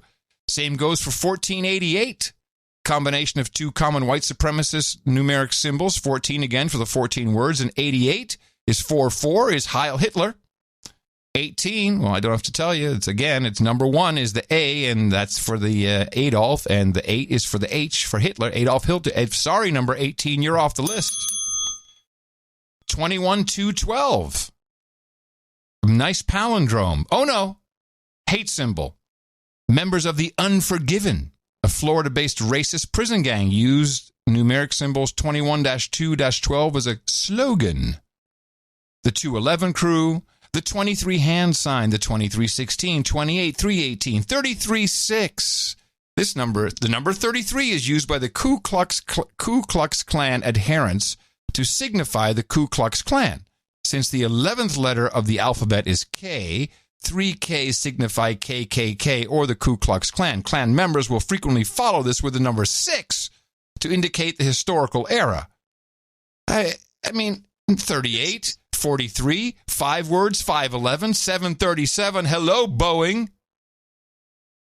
The number 737 is a numeric symbol used by Public Enemy Number 1, PENI, a California-based white supremacist gang, which presents on California streets and in its prisons. The number 737 corresponds to the lender's PDS on a telephone keypad.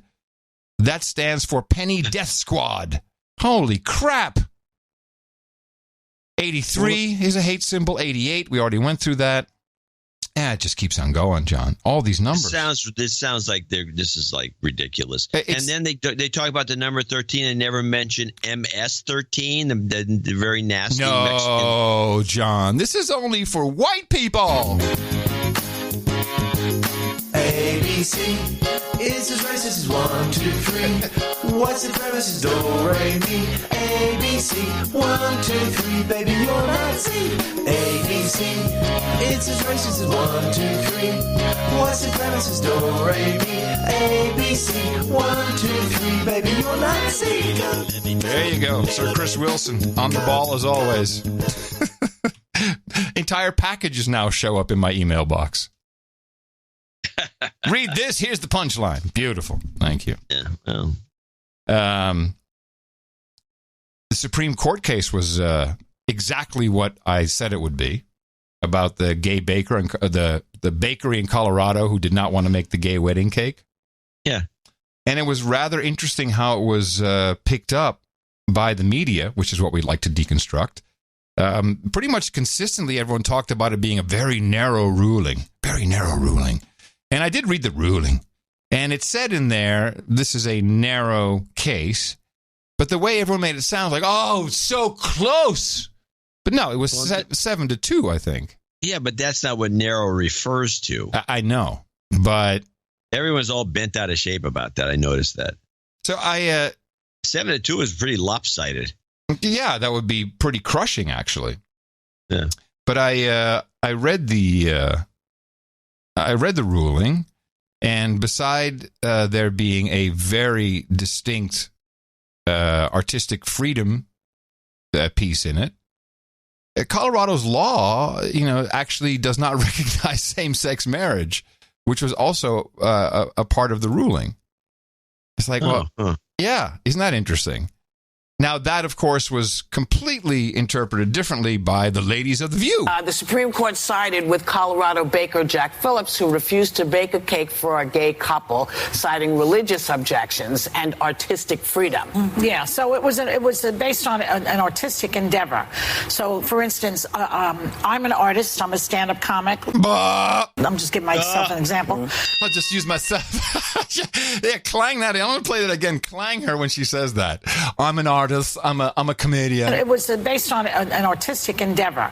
So, for instance, I'm an artist. I'm a stand-up comic. I'm just giving myself an example. If they asked me to perform for a hate group or, say, Steve Bannon's birthday party, I could say no. Based on my beliefs, and I think... Why doesn't... Oh, okay, never mind. That it was similar to this, although it was a very narrow ruling, they're saying. So it does not spread out. You can back me up on this, the lawyer. It does not mean that every baker gets this same ruling. Yeah, bring in the lawyer who didn't read the actual document. Am I right? Nobody does. Yes and no. I mean, it sets a precedent, but it is a narrow ruling. And I think what the Supreme Court was trying to do, and we talked about this on the show, trying to balance, of course, the gay couple's rights, but with also someone's religious beliefs. Yes. And that's a very difficult balancing act. No, it's not. And that wasn't the main part of the decision. It was you can't force someone to be creative on demand. And especially not when you have other bakeries in Colorado who refuse to make, and this was a good gambit, I didn't know it took place, who refused to make an anti-gay wedding cake. Interesting. That was a good setup, whoever did that. There were 3 or 4 bakers who said, I'm not going to put an anti-gay wedding cake together. You can't force me to do that. Not surprised by the decision. I thought that was going to be the decision when we talked about it. But I want to read it more. Yeah, how about reading it at all, you ditz? At length before I... At length. I want to read it at length. You didn't read it. Creativity. It's not... It's also about religious beliefs. Due to his religious beliefs, he also didn't make Halloween cakes, adult-themed party cakes, and although he didn't want to make a wedding cake, but he would make the gay couple he would serve gay people and sell to them, just not the wedding cake, which was something he specified here. I found he was a very lovely man and very rooted in his beliefs. I disagree with this because I just disagree on its face. I love the gays, but wow, I love the gays. She said, I love the gays. I love the gays, which means all gays are the same. Gays. That's an incredibly bigoted statement. Yeah. Because I love the gays. Really?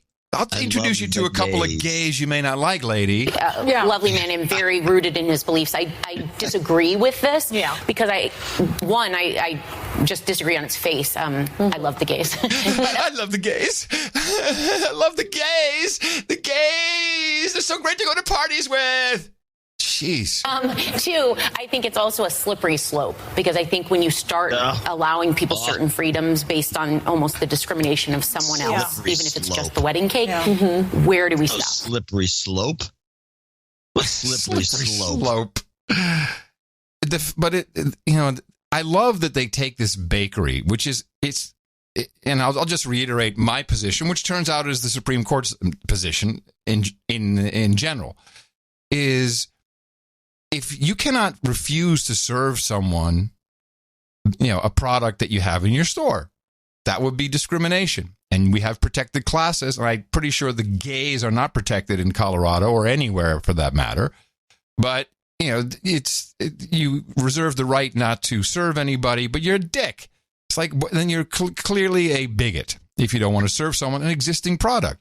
But to force someone by law to make something they don't want to make, I don't care what it is. Who is for it? It doesn't matter. You can't. Imagine this: someone going to the court and suing the No Agenda show for not talking about something. I'd like to know, and the thing that's not discussed, and you're not mentioning, it's your article, your piece.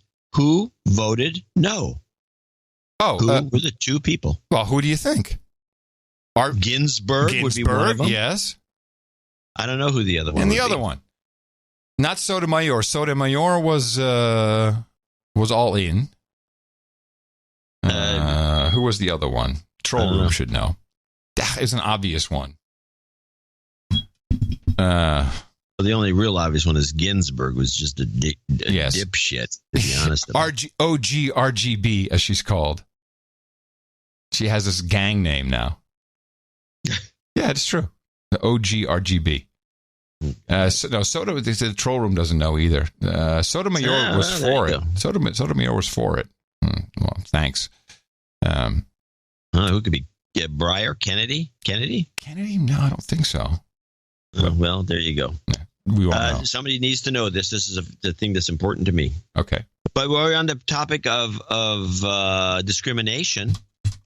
I think I got a little ageist clip here. Is this about IBM?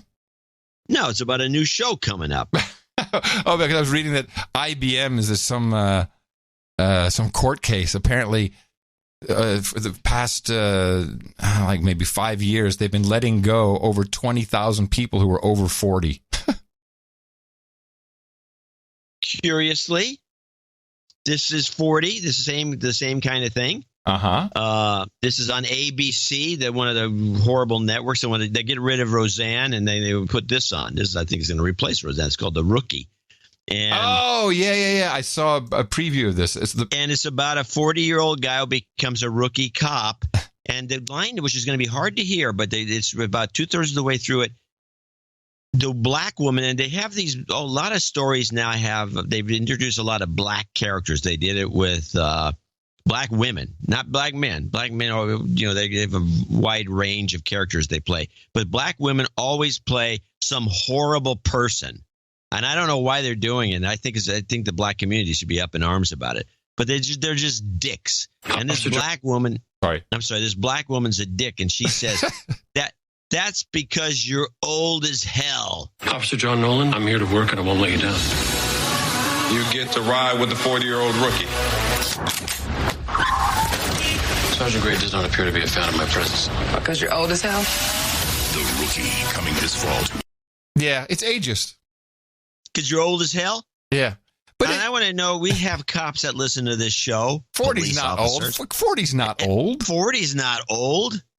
Jeez. But apparently on this show on ABC, 40's old as hell. Hey, if you're 40, you're old as hell. I'm 53, and you're over the hill, man. I ride better than the 25-year-olds in spin class. So I don't know what's wrong. They give up. They got no stamina. They have just. Can I just lose the weight without doing anything? By the way, it was Sotomayor. So it was OGRGB and Sotomayor. They were against it. Everyone else was for.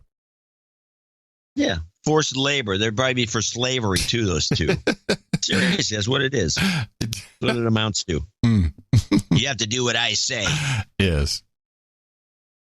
Anyway, so you had some tech news. You told me you had some tech news. You did your tech news thing, and the more I think about it, the more I'm going to put it off, because what I want to talk, I need to have the details, the names, and some of the stuff. But some new it says Windows has gone to this new version. There's a couple of little gotchas in there that I get. I say, what is this? Well, tell me about it. What is? I have the new version.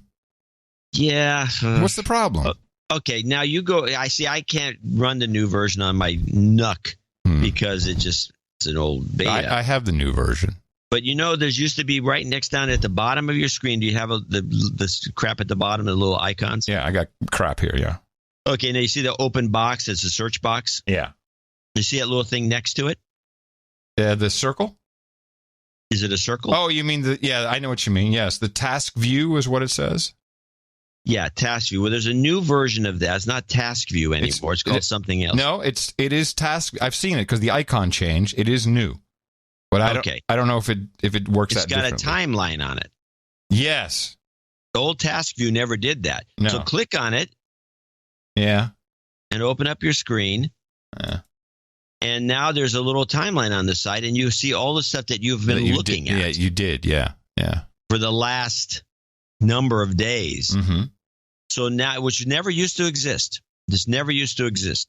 And so now, you can turn it off. There's a problem. You got to go deep into your settings, and you can find a way to turn it off so it doesn't do this, unless you want it to. But every nude photo you happen to click on is when you go through the archives. I see the problem. When you go through the archives, there's a lot of stuff you click and what is this? Now, I turned mine off. I don't have this issue. But here's what I'm thinking. Hey, can I borrow your computer for a second? Yeah, oh, yeah. Woo, let me take a look at your timeline. Ooh. And you hit the button down there, and the next thing you know, you have it. You open up there, and it's got a slider, so you can go back as far as this thing's going. It usually goes back to when it was first installed. But, you know, they can say it's been going on for months. You can go back and look at somebody else's timeline effortlessly and spy on them. This is not a good feature to just drop on the public out of the blue without really giving it. I mean, you could go to the website to tell you the new features in Windows and how you can, change the variables and all the rest. No, nobody does that. They just run the install. They get the new version, which has some other features too that are kind of cool. And then you got this little gotcha. What other features that are kind of cool? Oh, there's some other stuff. Well, hold on. Here's the number one thing that pissed me off. They turned on Cortana again. I didn't want that. Don't install a new thing and turn it back on. Because I was talking to my Tube, and I went, "Hey Tube," which is its name. "Hey Tube," and then Cortana went, "Can I help you?" Like, what? Listening again. Well, you can turn it. That's easy to disable. Yeah. But yes, they do a lot of that stuff. And this little gotcha timeline thing really is like, this is a spy tool. This is not something that, and here's the thing about it. Here's what really bugs me. It doesn't even work right. All it does is spy on you, because here's an example. I left it on because I was playing with it. And so you go to a web browser. You got 5 tabs open in the browser, and you look, and they're all different kinds of things that you want to keep track of. You close one of the tabs, let's say by accident. You go to the timeline. It doesn't reappear. So that I was using it, I was playing with it, I was doing something on this web page, and I turned it off. But because it's within the browser has to have its own timeline. You know what? So you have to go to browser history. So this thing doesn't even work right. All of this insanity started when they stopped giving you free versions to beta test. You would have set them straight. Yeah, whatever. I did get off. I used to be on the beta test list, and I'm not. I know.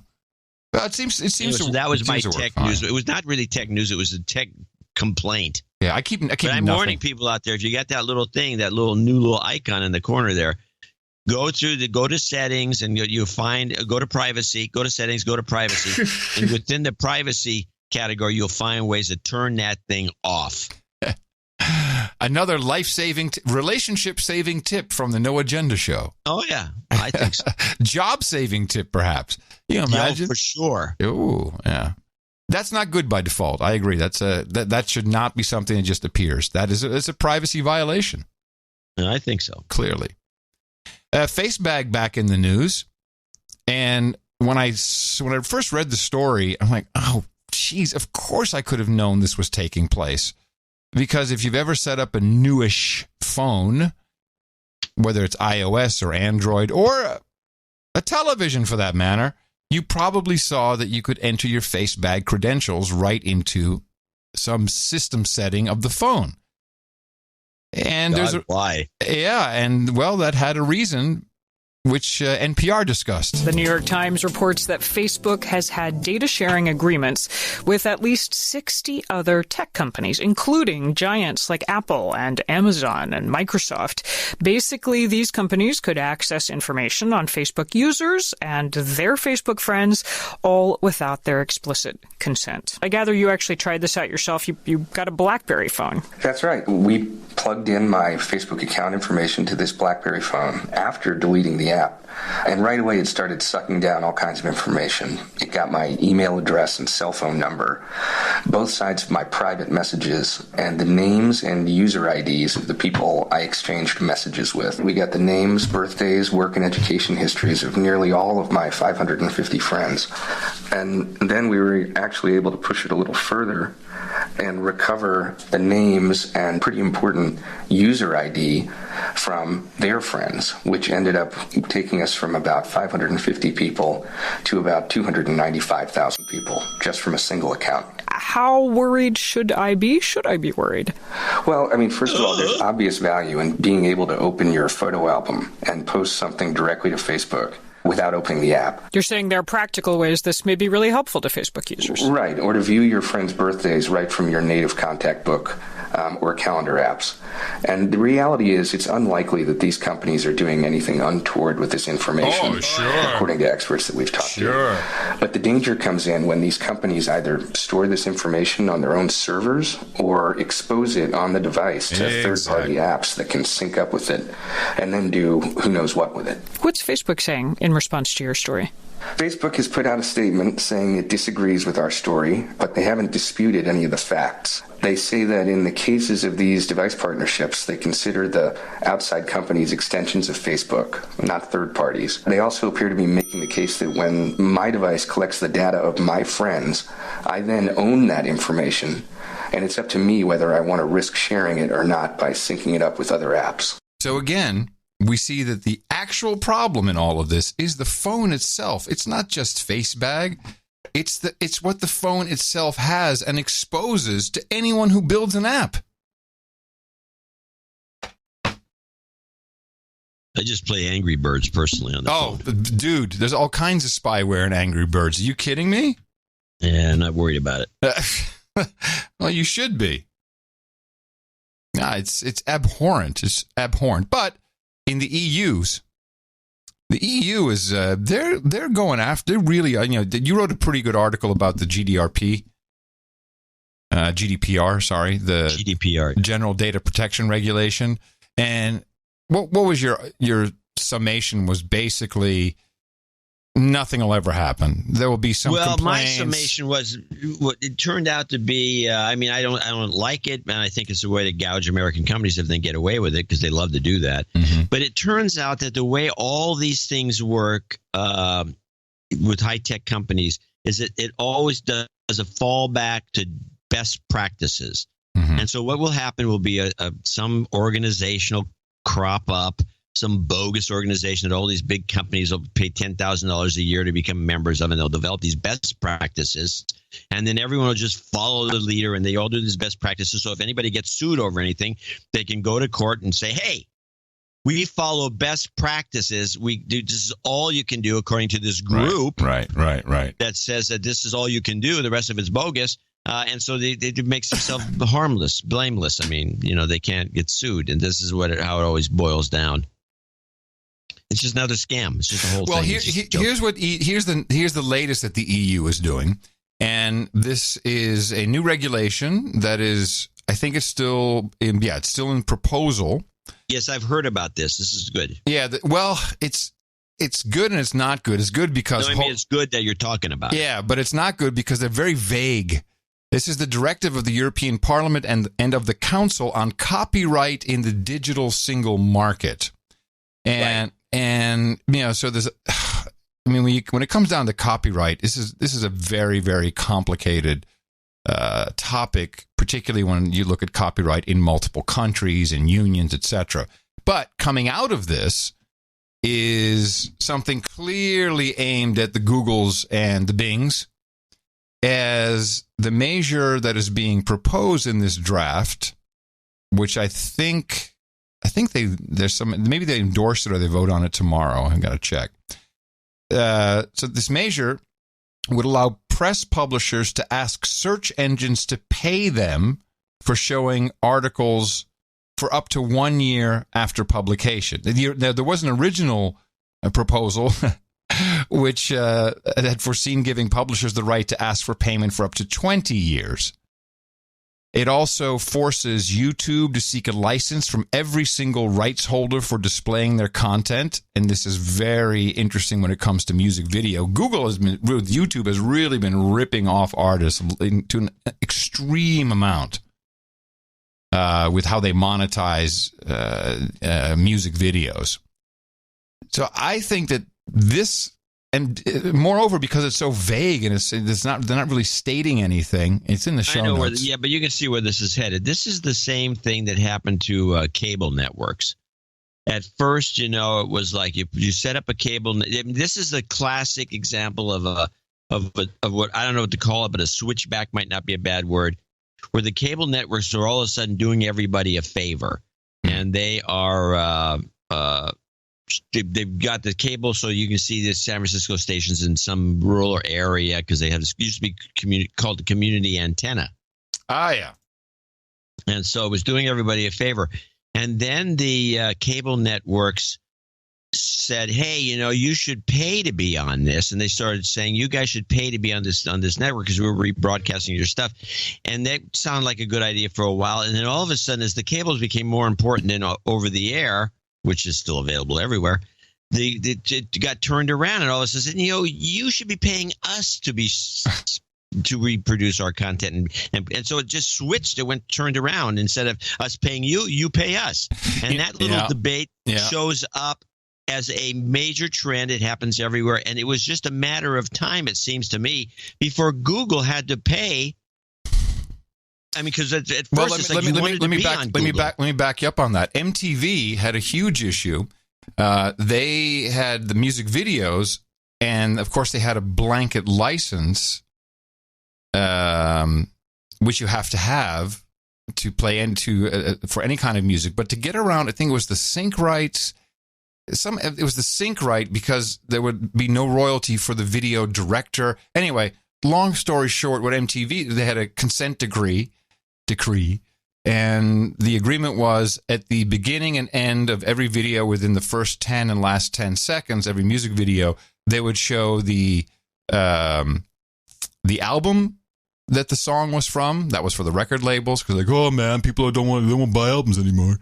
And the second was they had to show the video's director. So giving credit was how they kind of got around paying for some of that.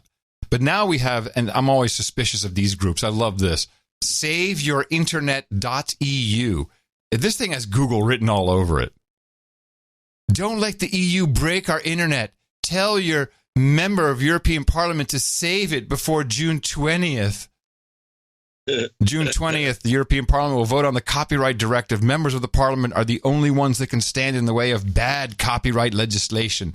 Tell them you need to protect your internet. Now, when you read this thing, this whole website, it's not, especially Article 13, I guess is what they're talking about, doesn't really explain what the problem is. They just have little cartoons. You should look at it, John. SaveYourInternet.eu. So here it is. Article 13 threatens blogging platforms. And there's a girl there like, let me blog. Article 13 threatens gamers that live stream. And there's a gamer in a chair going, let me live stream. Article 13 threatens discussion platforms. And there's a little Reddit with a girl, let me comment. Article 13 threatens the sharing of memes. Oh, no. Oh, they're breaking the... It's SaveYourInternet.eu. Oh, okay. And Article 13 threatens the sharing of parodies. Oh, let me parody. Hold on, let's take a look at Article 13. This is not pissing me off. What are these people doing? Do you see this website? Doesn't it look like I'm looking at it now. Doesn't it look like basically a total Silicon Valley job? Scam of it looks a little more amateurish than I think Google could accomplish in this day and age, maybe 10 years ago. But I don't know who's... It's okay. Now you see all... It's dumb. Now look at all of those things at the bottom, what it threatens, and I'm going to read Article 13 to you. Okay, so you see all the things like, it's going to... I won't be able to live stream. By the way, the group involved in this, it would have to be on this list, and I don't see Google, but I do see... I can't even read the first. Electronic Frontier Foundation looks kind of like their work. Creative Commons, Wikimedia, Civil Liberties for XNet, a lot of who knows who these people are stuff. It's got to be one of these guys. Nah. But who? Right. Yeah, well, it's all private. The domain names are all private. I tried to figure that out. This, by the way, to me is a giveaway that somebody's behind it. I mean, why would you do that? Why would you make something that's supposed to be so for humanity private? You hide it, anonymize the owner of the website. Give me a break. So Article 13, I'm looking at, I presume this is this is Chapter 1, Chapter 2. Article 13, here we go. Use of protected content by information society service providers storing and giving access to large amounts of works and other subject matter uploaded by their users. This is user-generated content. Right. I think we should. It's just 3 paragraphs. I think we should go through this. Okay. 1, information society service providers. This is new. Information society service providers. What the hell is this? That's new. It used to be information providers, information service providers. But what is this society business? What's it called again? Information society? Yeah, information society service members, service providers. So I guess if you're an information society, well, maybe there's a definition. Hold on. I'm looking it up. Keep reading. I want to see the document. It might be in the document itself if they have a definition. We'll just see. Nope, they don't. Okay. And I'll interrupt. Yes. Now I got to go back to the top here. Where are we? Where are we? Where's 13, people? I just lost it. Jeez, this is a big document. Okay. Here we go. Article 13. But while you're trying to find your way, here it is. I got it.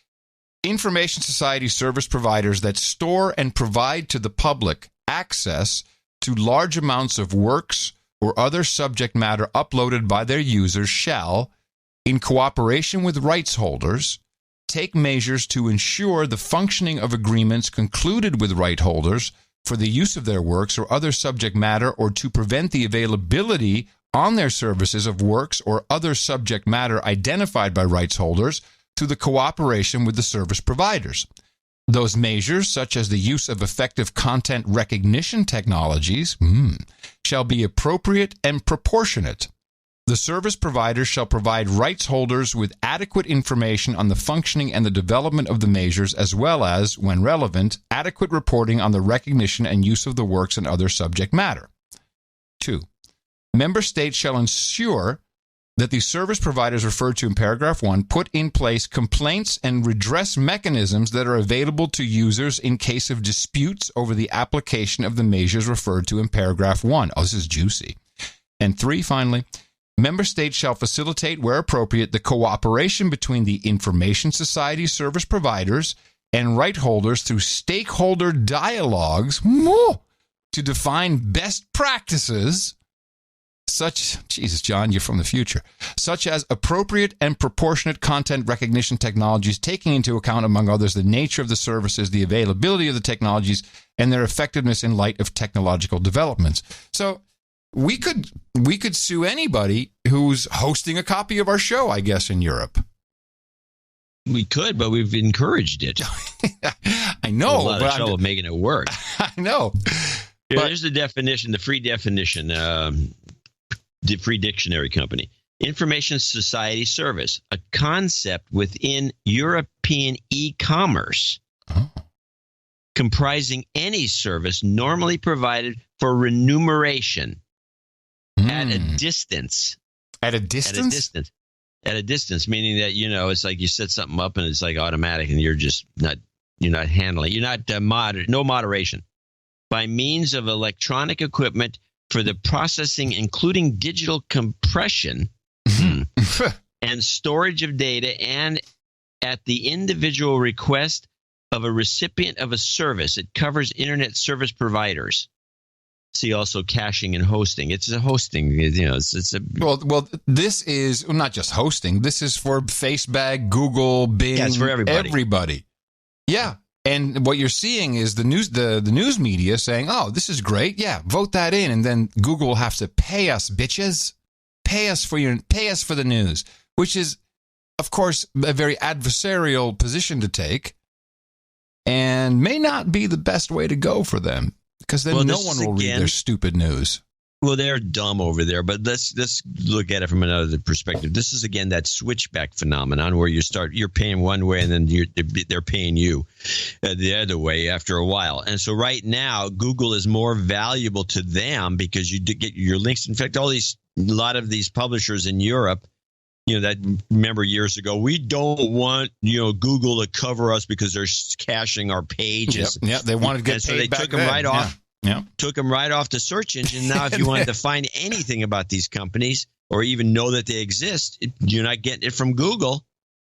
And so that's like, and most people in their right minds would pay Google if they could, and they do, I guess, in their advertising model. to give them listings. You want people to, because people go to Google or Bing for that matter, and they type something in and they want to find your site. Right. And so Google, right. So that's right now the way. That's the value. They're trying to reverse it. I think they're premature. So from this page, how is the internet awesome? The internet lets us access more information than ever before, find a rich diversity of news sources, keep in touch with our friends, Facebag, find new music and videos, and more. Why is it so awesome? Because what you see and do online is up to you, not some big business or bureaucrat. That's rich, coming from Google and Facebag. How is it threatened? The European Commission and the Council want to destroy the internet as we know it and allow big companies to control what we see and do online. That's bullshit. Has nothing to do with it. That's a lie. It's the exact opposite. Should Article 13 of the Copyright Directive proposal be adopted, it will impose widespread censorship of all the content you share online. The European Parliament is the only one that can step in and save your internet. No. You can set up a Mastodon server and you don't charge for it, and you'll be fine. Within parameters, of course, but you can have your own little website. That won't be a problem. This is against the big guys. Gee, I wish I could figure out who made this thing. Let's see. Maybe it'll take a little work. You could probably call the EFF and ask them why they gave money to these guys and say, who was it you gave the money to? That's what I do. Are they on there? Are they on there as supporters? Yeah, EFF's listed as one of the sponsors. Jeez. And they're pretty open about stuff. Yeah, I'm just looking to see in the source of the page. Everybody else is like, I've never heard of half of these operations. One of our producers out there can probably figure it out. I certainly couldn't do it with a trace route and not with a whois lookup. Even their name servers are protected. So yeah, which is very sketchy. When people do that, I'm very suspicious. And then, well, this is interesting. So Creative Commons, they also supported this. The Creative Commons, it makes no sense. The Creative Commons is the antidote to this problem, I think. I've used it very successfully. So I don't know. Well, maybe you're misinterpreting it, or maybe they're made a mistake in approving it, or maybe they're just being used. News publishers in Europe cheered the agreement, calling it a, quote, decisive step in the right direction. We remain confident that policymakers will continue showing support for an exclusive right to underpin investment in the free and democratic European press. The European Newspapers Publisher Association said. Well, this is going to be bad for both those guys. It's going to be good for us. I think good in general, just for the internet. I think it's the opposite. It's going to be great. Get rid of all the junk. Yeah, definitely get rid of a lot of junk. Just get rid of the junk, please. Hey, that ends our tech news segment. The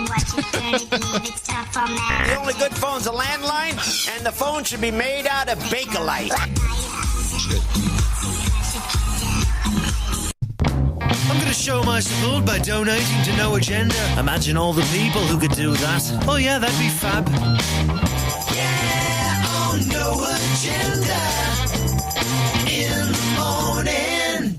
Well, we have a few people to thank for show 1040. We're going to thank them now. They're all helped us out, starting with a check from Bruce and Amy Schwalm in Harrisburg, Pennsylvania, $133.33. Sir Tyler Fox in Cedar Park, Texas, 12345.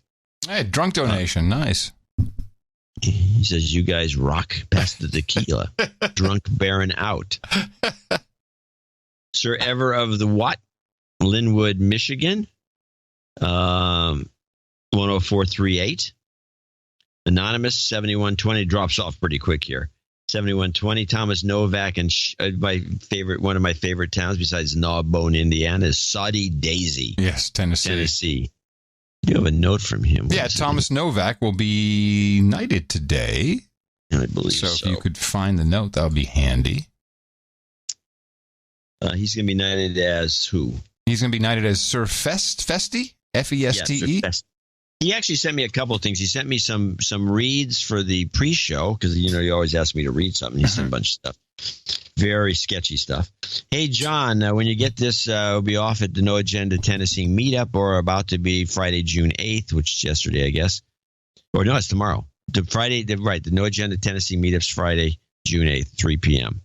And people can go to ChattanoogaRiverboat.com. It's going to be at the ChattanoogaRiverboat.com. Go there. Third Deck at the Third Deck Burger Bar. I don't know what the Chattanooga Riverboat is, but it has a website.com. I can barely read his writing. To steal and for the next week going to attend riverboatfestival.com. Okay, he's going to go to that. Be there. Info at noagendasocial.com at Tom Novak for the people who want to go to this meetup, which is tomorrow. I've been over the knighthood threshold a while, so I need to pick up the pace. I'll request your festival, blah, blah, blah. Okay, good. We got a plug in for the meetup. Very good. We wanted to do.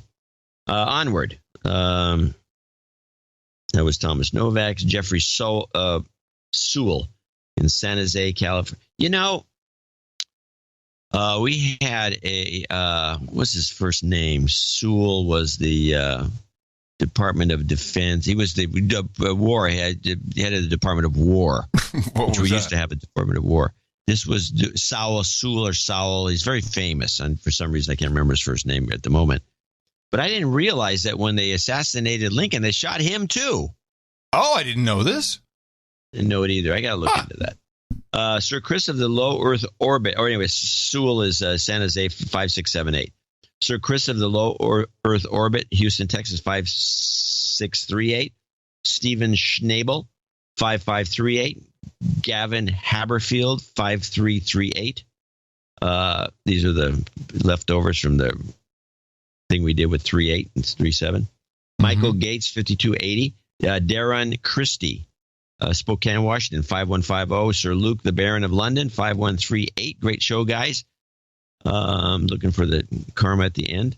Jacob Lester in Glad Spring, Virginia 5138. Marcus, I don't know, it's McAllister. He's in Deutschland, so I can't read it. Mueller maybe. Mueller. Mueller. I don't have. It's just it's garbled. Sorry, Marcus. 503. Write it next time without the umlaut or whatever you're using. Toby Ray, a female in Duncan, BC, Canada, 5038. Daphne Mitchell, 5038, in Oceanside, California. Jonathan Meyer in Xenia, Ohio, $50. These are all $50 donors. Name and location if available. Edward Mazurek, Memphis, Tennessee. Paul von Cordelar in Ulmuden. Eimuden, come on. Eimuden in. You know this. I do, but at this point, Paul I'll tell you what it is. Paul is just donating. He's just donating to hear you mess it up every time. Well, it's because on this spreadsheet, the IJ looks, instead of so I can say Eimuden. That's the cataracts talking, boy. It's the cataracts. Yeah, that's what it is. Yeah. Joseph Pumphrey in Brandon, Mississippi. David Schlesinger in Rosemont, Illinois. Matthew Januszewski, Sir Matthew, if I'm not mistaken, in Chicago. Villarreal in Mercedes, Texas. Robert Clayson, Sir Robert, if I'm not mistaken, in London. Todd Moore in Arlington, Virginia. Jason Deluzio in Chatsford, Pennsylvania. And last but not least, Sir Brett Farrell in Oklahoma City. I want to thank all these folks for producing show 1040.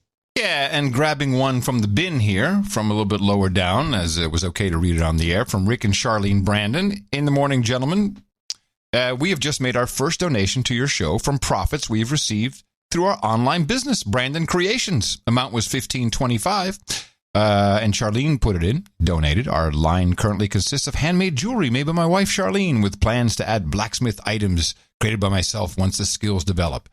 So they're just giving us a part of their profit. Good. That's really nice. Yeah, well, maybe some jewelry would be good, too. Yeah, send us some jewelry. They do say they're working towards their knight and damehood, and they humbly request a double de-douching. I'll give you that. You've been de-douched. We'll just have to leave it into one if you don't mind. And for all those who need jobs, jobs, jobs, and jobs. Let's vote for jobs. You've got karma. And we thank everybody very much for supporting the show. We have another one coming up on Sunday. Please remember us at Dvorak.org/NA.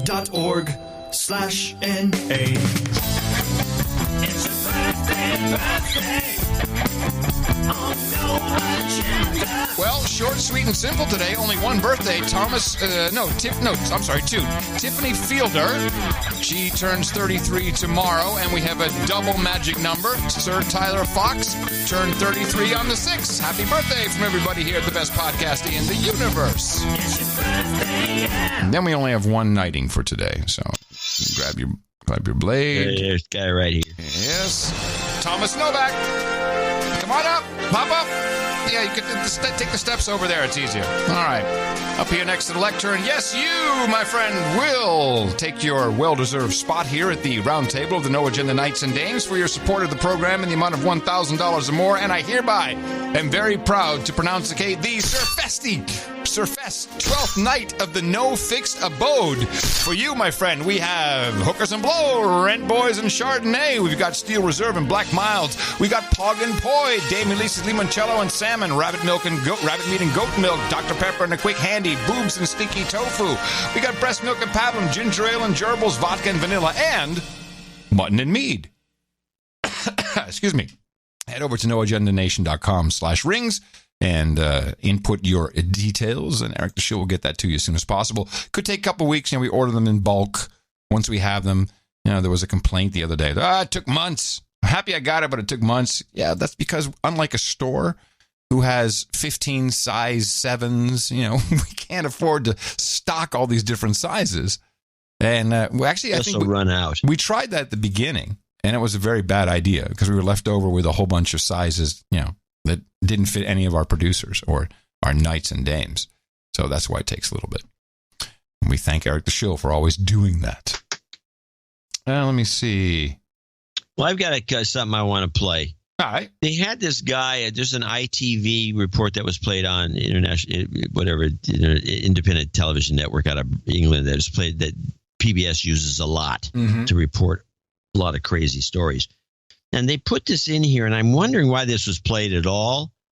It's about this guy, Ayman Dean, who was an MI6 spy that had infiltrated Al-Qaeda. Mm-hmm. And there's a little item in here within the report that makes you go, what are they talking about this little item? Now, this is a nice report about this spy, and he doesn't work for MI6 anymore, supposedly. He's not out living a normal life, but play this clip. By the 11th, almost 3,000 people killed, and Dean had known one of the hijackers. By now, though, he'd moved to London, using the need for medical treatment as cover to become a British spy.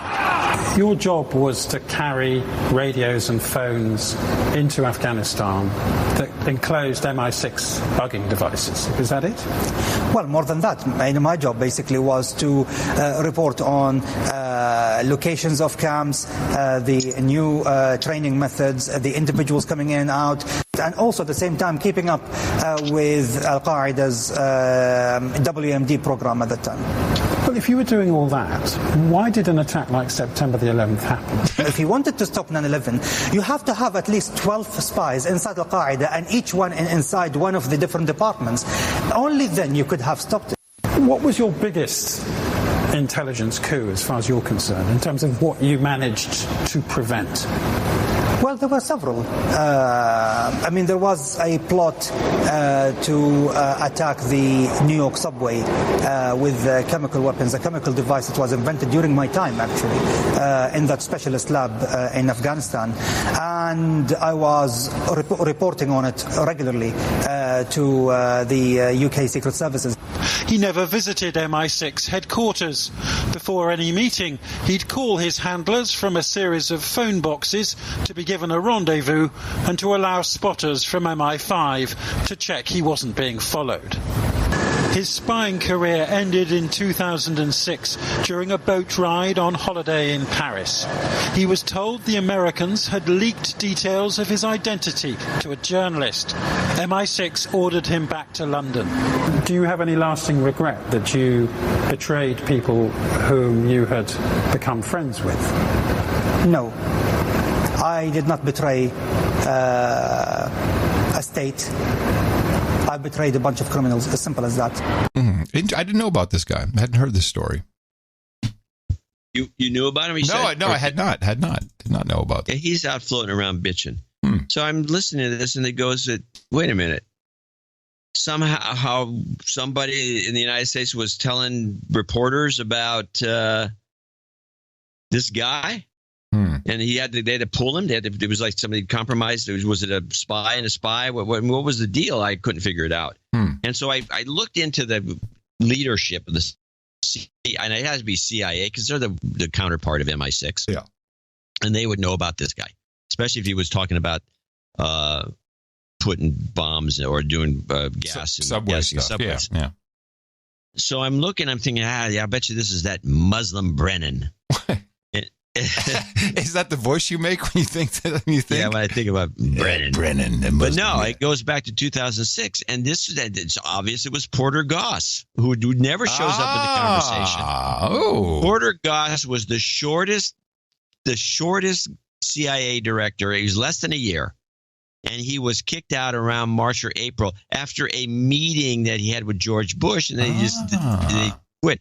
And they never said why. If you look at his Wikipedia page, you notice he was out in March or April of 2006. And they brought in Michael Hayden, who stayed in there till 2009.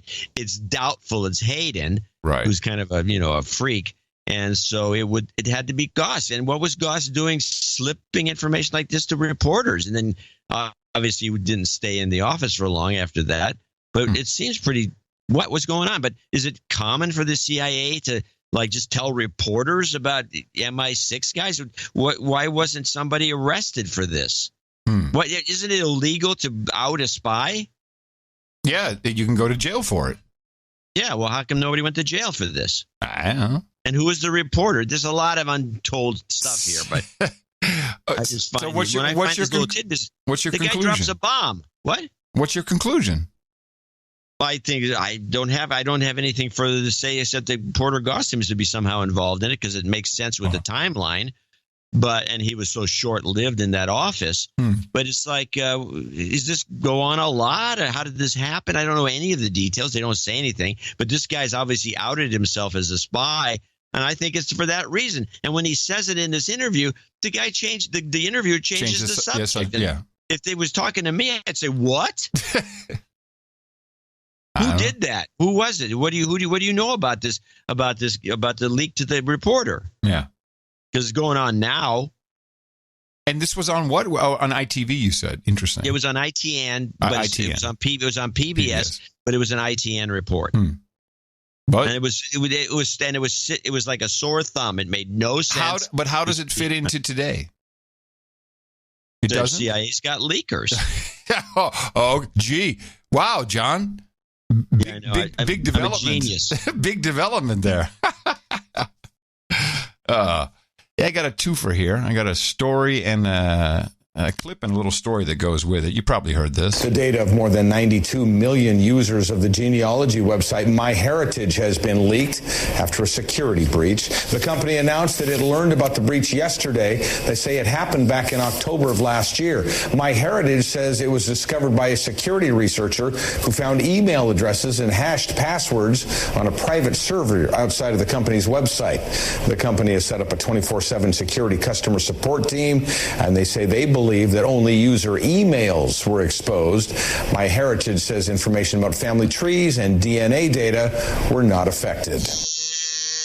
I've always said these centralized systems are no good, and I guarantee they've never been any good. I guarantee you, LifeLock or Equifax, LifeLock, one of these guys, where you have everything stored, down to your passport and all this stuff. Those guys are going to get hacked too. It's unavoidable. It's the law of Professor Ted's law. You just can't get around it.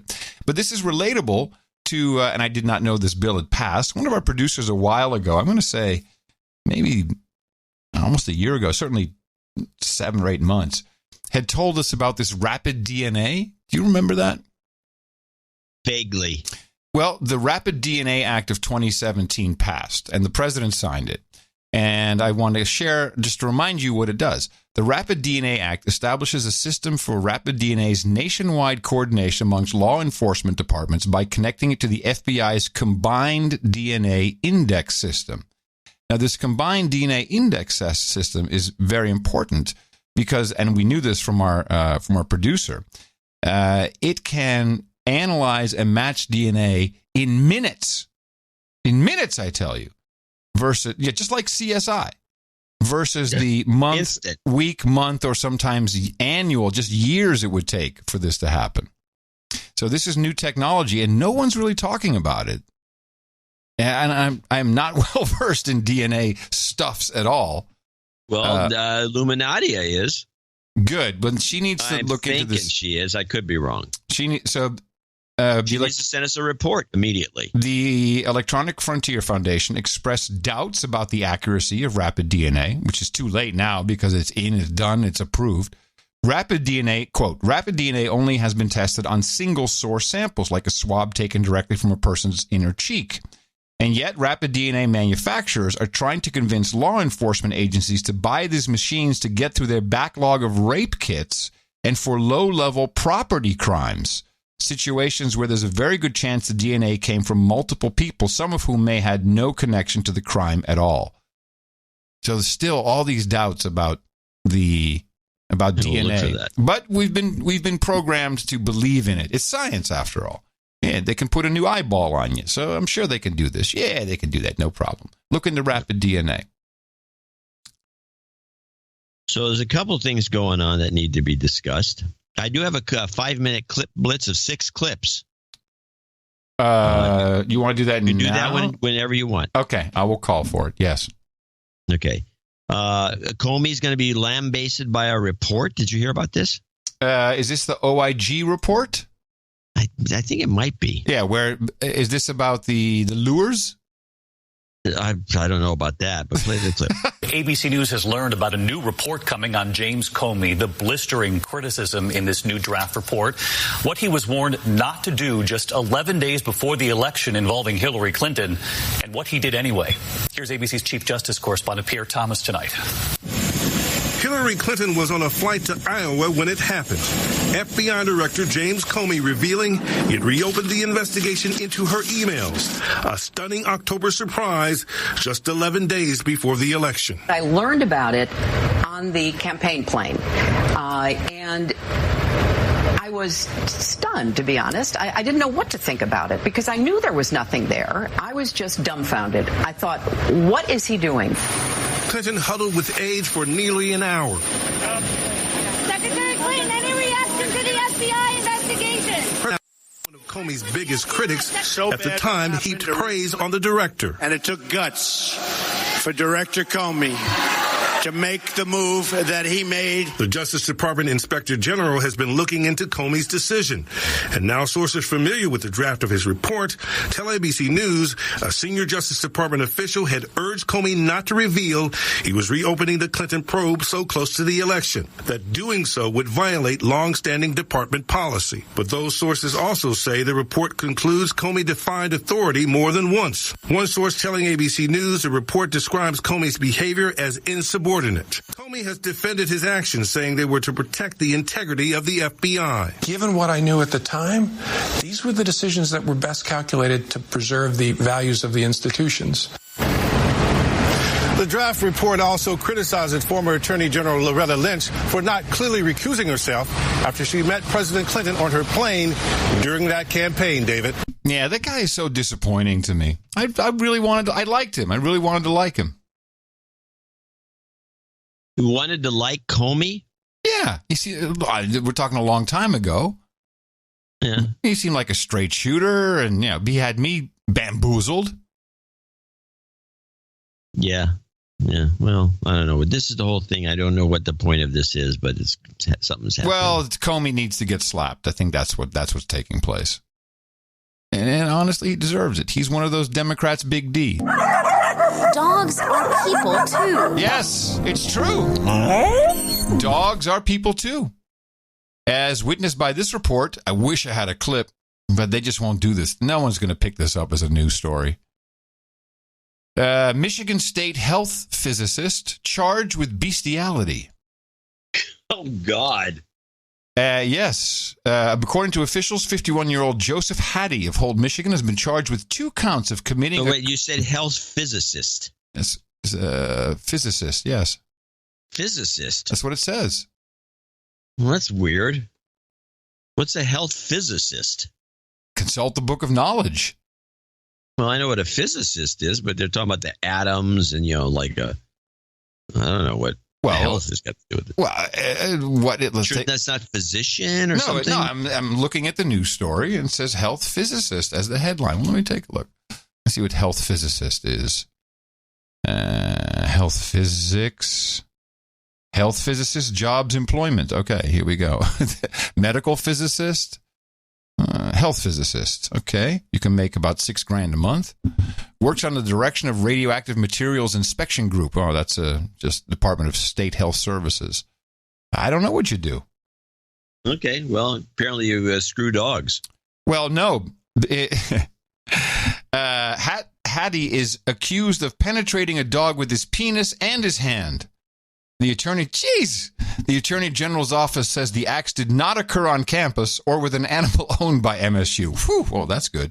Officials, this is a great report. Wait a minute, is this Michigan State again? Yes. The same where they had that crazy doctor who was like, yes, something's wrong with that school. They're still trying to track down the old president, some woman who I guess wasn't minding the school. I don't know what was wrong. Now, this is terrible. This is known as a crime against nature. Yeah. And it's a 15-year sentence. It's a felony. But now, of course, the question on everybody's mind is, what kind of dog was it? You want to take a guess? It reminds me of a couple of jokes that Just take have a funny guess. punchlines. What kind of a dog was it? It was a Pekingese. No. Saint Bernard. No. German Shepherd. No. Husky. No, he's not even close. No, not even close. It's a poodle. No. It's really bad when you hear it. Oh, a beagle. A basset hound. Oh, the worst. Poor basset hound. What's in the water there at MSU? Something is very, very wrong. Up there. Something's very wrong there. This is sad. I love dogs. People, do not send your children to MSU. And just we're on the topic. Although we have a lot of Michigonians from MSU that are part of local number 1, so maybe I shouldn't say anything. No, although most of them are from Michigan University. This was a report, actually not a report, an article that was going around. As scientists, let me just see where these scientists were from. The Icahn School of Medicine in New York. It sounds like a legit outfit. They sequenced the genomes of 16 influenza viruses obtained from pet dogs in southern China and found they contained segments similar to the H1N1 strain responsible for the 2009 swine flu outbreak. They believe that here it is, quote, "This is very reminiscent of what happened in swine 10 years before the H1N1 pandemic," said the principal investigator. In 2009, we were all looking for viruses in birds. There was no surveillance in pigs. Then the pandemic came from pigs. And they posit that the next pandemic could come. You used the word posit? I did, again. No, I used it. Oh, you used it? Yes. Okay. The next pandemic could come from dogs. Well, that makes sense. Dogs are people, too. That's right. We're all going to die. Thanks, Fido. So when I was going through my archives, I found one of those many of these. I download videos, and you can with a tool you can do it from anywhere. Ah, you're so cyber. And so I've got this. This is beginning. I was wondering whatever happened to Robert. I guess Robert Schaefer, Bob Schaefer. Bob Schaefer. There was this clip I got, and it's been put together with a bunch of other these pro-Trump clips about how screwed up everybody was with the predictions that Trump would never win. But Schaefer's, so there's a music bed they put at the end of it, which really annoys me. Yeah. But this is still worth listening to. This is a 41-second clip. This clip, I think, is ruined. This will ruin your career when you're supposed to be. People out there have to realize that these TV guys, they lose touch with the reality after a while. Well, explain what happened to Bob Schaefer. I don't know. He's just not doing anything. I've never seen him. I haven't seen him. Didn't he mess up somewhere? Did he just? No, you're thinking of Ross. Oh, wrong guy. Yes. Okay. Yeah. So he's just gone. I think he just retired. He's getting old. But the thing that's annoying about some of these guys is that they can be so wrong when they're not supposed to be. They're out there, so they're the guys that are supposed to have the pulse and all the rest. But all they do, they live in New York. They hang around with each other. They go to Tavern on the Green. If you want to go to see a bunch of celebrity journalists, Tavern on the Green. Go to Tavern on the Green in New York. It's crawling with them. Yeah. And I mean, when I went there, it was like the whole staff of 60 Minutes was there. It was just everybody. Yeah, we're going to Tavern on the Green for lunch. Yeah, and there they go. There they are. They're all over there. And so this one was just an eye roller. 270 being the magic number. Old College, Bob, you've been on the phone dialing around. What have you heard? Well, I can't find a single Republican. I talked to probably 12 Republican senators yesterday or their representatives. I couldn't find a single one who now thinks they're going to win. They were saying things like, look, we realized a couple of weeks ago that, that we were not going to win, but now we may lose by historic proportions. I mean, something that will, one person said to me yesterday, that could affect the Republican Party for generations to come. I'm not sure the Republican Party is going to survive. Just before the election, he says, I'm not sure the Republican Party can survive. Nailed it. Unbelievable. Hey, Melania showed up again in public. Yep. Let me just give you some of the theories that were out there. I love a good conspiracy. Oh, the theories are the best. My favorite was that Trump had beaten her, and she had to wait for the bruising to subside. I'm not kidding. Like that was a meme. That was a big one on the tweeters.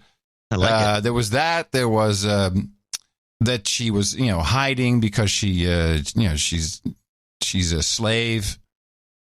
Anyway, she reappeared at FEMA. Now, I will add to the conspiracies. If you see this video, and I'm going to play a bit between the gals on CNN. CNN grousing about it. Because, it was like 26 days, 27, 28 days, a million. We haven't seen Melania. What's wrong with her? Of course, if it were Michelle Obama, you and I would have said that, she's having her sex change operation. I mean, we would have said something horrible like that. But for Melania, really didn't have anything other than what appeared at the FEMA headquarters, and that's the B-roll here. She looks like one of those sex robots. And she acts like it. She's like turning very slowly. Yeah, she looks like she's a real doll. The new ones. Yes. Ladies and gentlemen, this is the first version 2.0. First time we've seen the First Lady in 26 days. Here she is sitting next to her husband, the president. And Dana, if I can just ask you about, she obviously underwent surgery. She was out of the public eye for a little bit of time. I was reading Margaret Sullivan's piece in the Washington Post this morning where she made this point where, the First Lady, her staff, I mean, it costs taxpayers a lot of money. I think that her communications person referred to the media as rabid at one point in time, but it's a news story to know where she's been. Yeah, look, this is a tough one. It really is. Oh, John, it's a really tough one. You think we can get through this story? It's a really tough one. No, I'm going to so have trouble. Tough. It's tough. Because she does, by definition, she's somebody who has a formal role. An informal public role, but that means that she does spend taxpayer money. But she wasn't elected. She doesn't have an official elected title. So she is not bound by the expectations and the needs, rightly so, of people who elect officials and want to know where they are and how their health is because they were put there by the people. She wasn't. What they're trying to do is explain away their nuttiness. Having said that, she's all, and so there's that part of it, and the fact that she is who she is. She is somebody who is fascinating to people in this country and around the world. People want to know. People want to know everything that they can about her. She understands that. She plays plays with that, with her clothes, sending signals, with things that she says, with things that she wears. So in some ways, she understands it. In this particular case, because it's medical, it's a tough one. Oh no, she's wearing the blue dress with the 7-inch heels. She's signaling, help, get me out of here, help. I'll tell you though, if I were her, I would seriously consider. Look, if that's not synthetic, they should make one, so she doesn't have to go everywhere. It's really she doesn't. You've seen it, doesn't she look synthetic? Yeah, a little bit. Got too much foundation. And I figured it out because I look at behaviors, and she always looks like she's scowling, and I know why. Because when you see her really smile, really a big smile, she looks old and wrinkled. And I know she hates it about herself. That's why she's pursing her lips the whole time. And yeah, no, she doesn't smile. She cannot be herself. She got a pretty smile, but maybe it might exaggerate wrinkles. And a lot of these women of that type, people kind of know a few of them. They take a lot of they shoot Botox into their face, so this doesn't happen. What you're describing, I mean, Nancy Pelosi's all Botoxed up. Yeah, and she's got like a very strange looking face because of it. And I don't know if Melania uses Botox or not. Are you kidding me? You think she does for sure? Forehead for sure. Yeah, but not in her cheeks or anything. But yeah. Oh, please. It's an immovable object. No. Yeah, you might. No. Of course she does. Before we get to your clip blitz, this was a cool little ditty sent in by one of our dudes named Ben, who works for our armed services. This is the Air Force, and they have a helpline. I guess if you need to call in and get some kind of info about something going on with the tubes there in the interwebs in the DOD. And this is relatable to my use of the MIL term AFG for Afghanistan. Because if I converse with a lot of military personnel and spies and handlers, and they're always, it's like DJT, POTUS, or POTUS, but usually DJT, AFG, IRQ for Iraq. It's all these abbreviations. And I think it was his dad who said, you should send that to Adam and John. He called into the helpline and got the menu. Press 1 for this, press 2 for that. Listen to what these guys do. Service. This is a non-secure line. For field assistance service, teams 1 through 6, press 1. For help with ACES, IWIMS, TMIP, and Next Gen CE, press 1. For help with Air Force EONet, press 2. For ARMS, BAS&E, CMOS, LogMod, OLVIMS, and SMAS, press 3. For ESS, GAFs, IAPS, IMDS, CDB, PRPS, MARCS, ILSS, TBA, and Unisys systems, press 4. For AFWE, ETIMS, MPS, MS-ELA, SDC, CIFMAS, and other PC-based systems, press 5. For MPS, MS-ELA, and SDC, press 3. For ETIMS and CIFMAS, press 4. Holy... I want to know what SNAS is. What is SNAS? Wow. Isn't that amazing? Yeah, they really go with the abbreviations in the military. Yeah, like I just need some info in the advanced network analysis language, please. That's all I need. It's time for the Clip Blitz. Let's go. Women and student debt. Women are carrying the biggest share of the country's outstanding student loan debt. According to an education advocacy group, women own nearly $900 billion in student loans. That's nearly 2/3 of the total. Economists say it will take longer for women than men to repay their loans, potentially racking up more interest and falling deeper into debt. Women make up 56% of today's college students. Red 33. Miss America changes. Oh, yes, a fan favorite. The Miss America organization is dropping the swimsuit competition, saying it will no longer judge contestants based on their appearance. The competition began nearly 100 years ago in Atlantic City, New Jersey, as a bathing beauty contest, but times have changed. The top 3 leadership roles at the Miss America organization are now held by women, and they say viewers are most interested in the talent competition. The changes will begin with this this year's broadcast on September 9th. I thought your tweet about that was spot on. I think it was, I'm paraphrasing, it's official. Here is the proof. The terrorists have won. Spot on. It's another No Agenda. This is an untold story. Google in San Jose. Activists are gathering at Google's annual shareholders meeting to protest plans to build a new campus in San Jose. The group is called Silicon Valley Rising, and they say they plan to protest Google's building of a mega campus that, in their estimation, will worsen the homelessness problem and the eviction crisis. They're asking Google to commit to a deal that will protect residents from the impacts of tech gentrification should the tech giant come to San Jose. Data center in the ocean.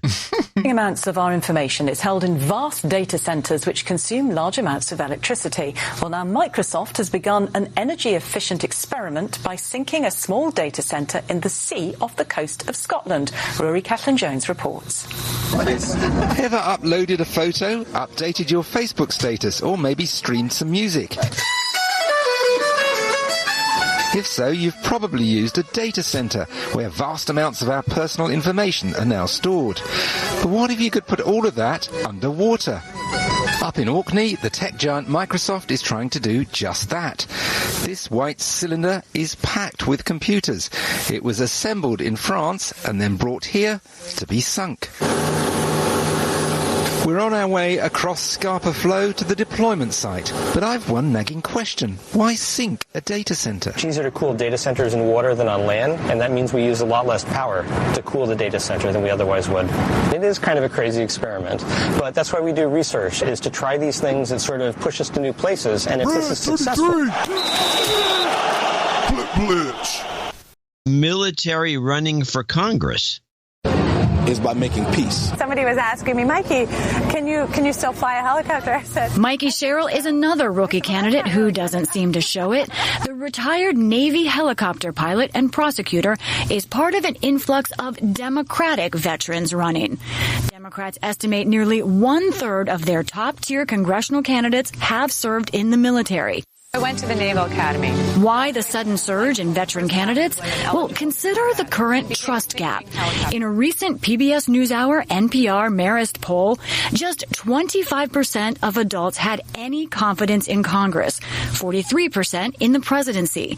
But the military, twice that, holding the confidence of a sweeping 88% of American adults. Wow. Hi, guys. At a local street fair. It's another No Agenda. And we'll close with that one. Now, the thing about that, which has always baffled me, besides the fact that they can't be audited and probably stealing money, and they have this huge budget, which is the combined budget of every military in all the countries in the entire world, but they're the ones the most respected. So if that's the case, how does that, for one thing, I don't know how that works. And the other thing is, if they're that good and it's a government operation, why is everybody, especially the Republicans, so dead set against a single payer socialized medicine, which would be the same kind of an operation? Why? I don't know. It's a baffling phenomenon. I'll do a clip story rundown for you. Bilderberg meeting this week, meeting in Italy. On the agenda, they are very worried. Invited? I haven't been to the mailbox. They're very concerned about the populist uprising in Europe, and that's why they're having it in Italy, probably. And we're going to have to retire a fan favorite jingle here on the best podcast in the universe. Very, very sad. No. Yes, sad. Monsanto. Looks like the Bayer acquisition of Monsanto will go through, although they do have to spin off the glyphosate division, but the name will go away. Monsanto. Oh, no. Yeah, I know. So let's play it one more time. Just so Monsanto. And that's also disappointing because of the old Monsanto House of the Future, which used to be at Disneyland in Los Angeles. The Monsanto House of the Future. That's such a scam. House of the Future. They have one in every country. And the Netherlands, they would always, we've opened, Adam, would you like you to come down, press event, come down and look at the House of the Future, which is always, built by Philips. Well, believe me, you don't want a house built by Philips. It's not much you want from Philips except, light bulbs. Maybe their TVs. Some of their TVs are okay. And, surprise, it's a shocker. Elon Musk says, we're going to have to delay the plans for the first space tourist to circle the moon. So you think? Yeah, they haven't quite worked it out. How we're going to get through the Van Allen belts, that's what he hasn't quite worked out. I know what's going on, Elon Musk. So now he says end of 2019. Yeah, sure. So he's got this other thing going too, which is apparently the Model 3, which they can't seem to mass produce at all. They're going to have the more expensive version. They'll make a few of those at $75,000 a pop, and they're going to kind of push back the rollout of the $33,000 ones, which are the ones that's what it's all about. Why would you buy one for $75 when you buy an S? I really don't care. I do. Yeah. Stupid. The area's crawling with them. You must have tons of them down there. You know I do. And I'm laughing. And I get all those damn bird bikes everywhere. The scooters everywhere. What a plague. Incredible plague. These tech guys are There's nothing like seeing a millennial on a bird bike scooter with their iPhone trying to, look at their iPhone while they're driving the electric scooter. It's a thumbs down moment in traffic, I'll tell you. Oh, by the way, a lot of people have been trying the thumbs down trick instead of flipping people off, and they're liking it. Yes, early reports are good. Yes, it's very confusing to the recipient of the thumbs down. I was thinking of doing that the other day. It's like, what? And then my final clip, there is a war. You've probably noticed this. A war on straws. Today, Bon Appetit, a large food service company, announced it is banning plastic straws in all 1,000 of its cafes across the U.S. That would include locations like AT&T Park, home of the San Francisco Giants. This is the latest salvo in a growing war against plastic straws. And here to tell us more about that is NPR food editor Maria Godoy. Hey, Maria. Hey, Mary Louise. So why this ban? Why straws? So there's something like 270,000 metric tons of plastic in our oceans. And straws are actually a pretty big chunk of that. So they're kind of an obvious choice. Most of us don't really need straws. We kind of tend to use them because they're there. Although I'm thinking I just ate my salad for lunch today with a plastic fork, which probably isn't very good for the environment either. Why are straws being singled out for this ban? Well, environmentalists have actually been telling us that plastic straws are taking a big toll for years. But there was this video that went viral in 2015, and it's pretty hard to watch. It shows a sea turtle with a straw stuck up its nose and researchers trying to remove it. It's pretty heartbreaking. And, one of the reasons it's lodged up there is because of the shape of the straw. It let it go all the way back in its nostril. This was just like a really, really graphic way of bringing home the fact that plastics and plastic straws are taking a huge toll on sea life and really on the planet. So we got a turtle with a straw up his nose. Who knows what the turtle was doing? Yeah, but no, it's taking a toll on the planet, the plastic straws. I don't know how I feel about this. I like straws. Well, but the old paper straws were fine. Thank you. Couldn't we just get the paper? I mean, that wouldn't change if it was a paper straw. It would still go in the turtle's nose. Maybe the people behind this whole thing are the paper straw makers because they were put out of business. Damn paper straw makers again. Yeah, they came in with this idea. Can you imagine? It'd be a marketing meeting. What are we going to do? Our market share is dropping to these plastic straws. I know. Where's that turtle? Yeah. Yeah, shove a straw up his nose and then do a phony video and say, this is terrible. We got to get rid of these and go back to paper straws. I don't mind paper straws. They may not. Well, I don't know if they do well in the water, or do they just wilt away? I guess they just become like paper in the water, just fall apart. All right, No Agenda Paper Straws, a new business opportunity. We'll work on it right after we choose the artwork for the show. Which is smart money for anyone who bought into a paper straw company just before this happened. Oh, maybe we can still do it. It may not be too late. I'll have a look. Yeah. We'll report on Sunday that and more life-saving tips and media deconstruction to your heart's content on the best podcast in the universe, the No Agenda Show. And I'm coming to you from downtown Austin, Texas, capital of the Drone Star State, FEMA Region 6, on the maps in the 5x9 Cludio in our common law condo. In the morning, everybody, I'm Adam Curry. And from northern Silicon Valley, where it's nice out, but it's not windy. I'd say the weather is good, better than your weather. I'm John C. Dvorak. A Secret Agent Paul compilage as our end of show mix. Enjoy that, and we'll be back on Sunday. Remember us at Dvorak.org/NA. Until then, adios! mofos. I need a cab.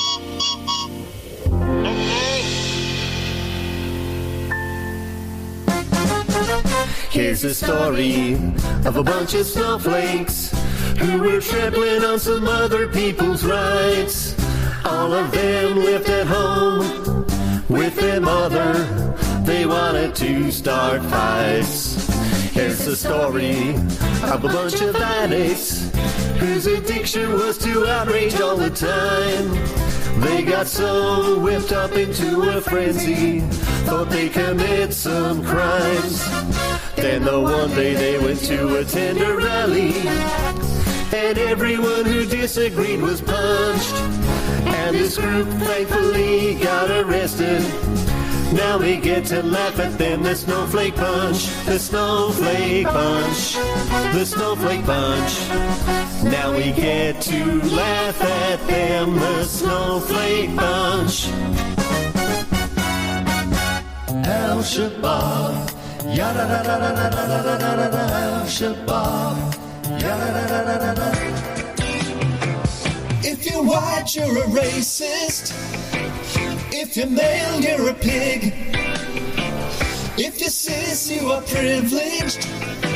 Skinny shaming if you're big. And if you're straight, you're homophobic. Heaven help if you're wrong. So don't have an opinion and just do what you're told. But at the end of the day, they're backing him. They're backing. Come on. At the end of the day. At the end of the day, John, if someone wants to get anyone, they can get him. At the end of the day. At the end of the day, it's more important that we have entertainment. At the end of the day. So, at the end of the day, who's going to pay for the real loan? It's going to be taxpayer money. At the end of the day. Because at the end of the day, that's going to be up to Valerie Jarrett. At the end of the day. I mean, at the end of the day, isn't that it? At the end of the day. At the end of the day, all this money is owed to bankers. At the end of the day. At the end of the day, I think it's good. At the end of the day. At the end of the day, as Americans, what we always do is we always say, at the end of the day. So at the end of the day, it's not actually the health care, it's the... At the end of the day. At the end of the day, you can't deny I had to put less gas in. At the end of the day. So at the end of the day, we're all anti-Semites. At the end of the day. At the end of the day, you get, I think it's 4%. At the end of the day. Starts to run together at the end of the day, and you kind of forget, right? And then... At the end of the day. John, you and I are both in the audience business at the end of the day. At the end of the day. So at the end of the day, she can say, hey, I told you so. At the end of the day. But I don't say at the end of the day. I said it once, I think, ever. It's a war on man. Hallelujah. War on man. Amen. I'm gonna go out. I'm gonna jump for joy. I don't need no toxic male on you, soy boy. It's the war on man. The best podcast in the universe. Adios, mofo. Dvorak.org/NA. Oreos are just as addictive as cocaine.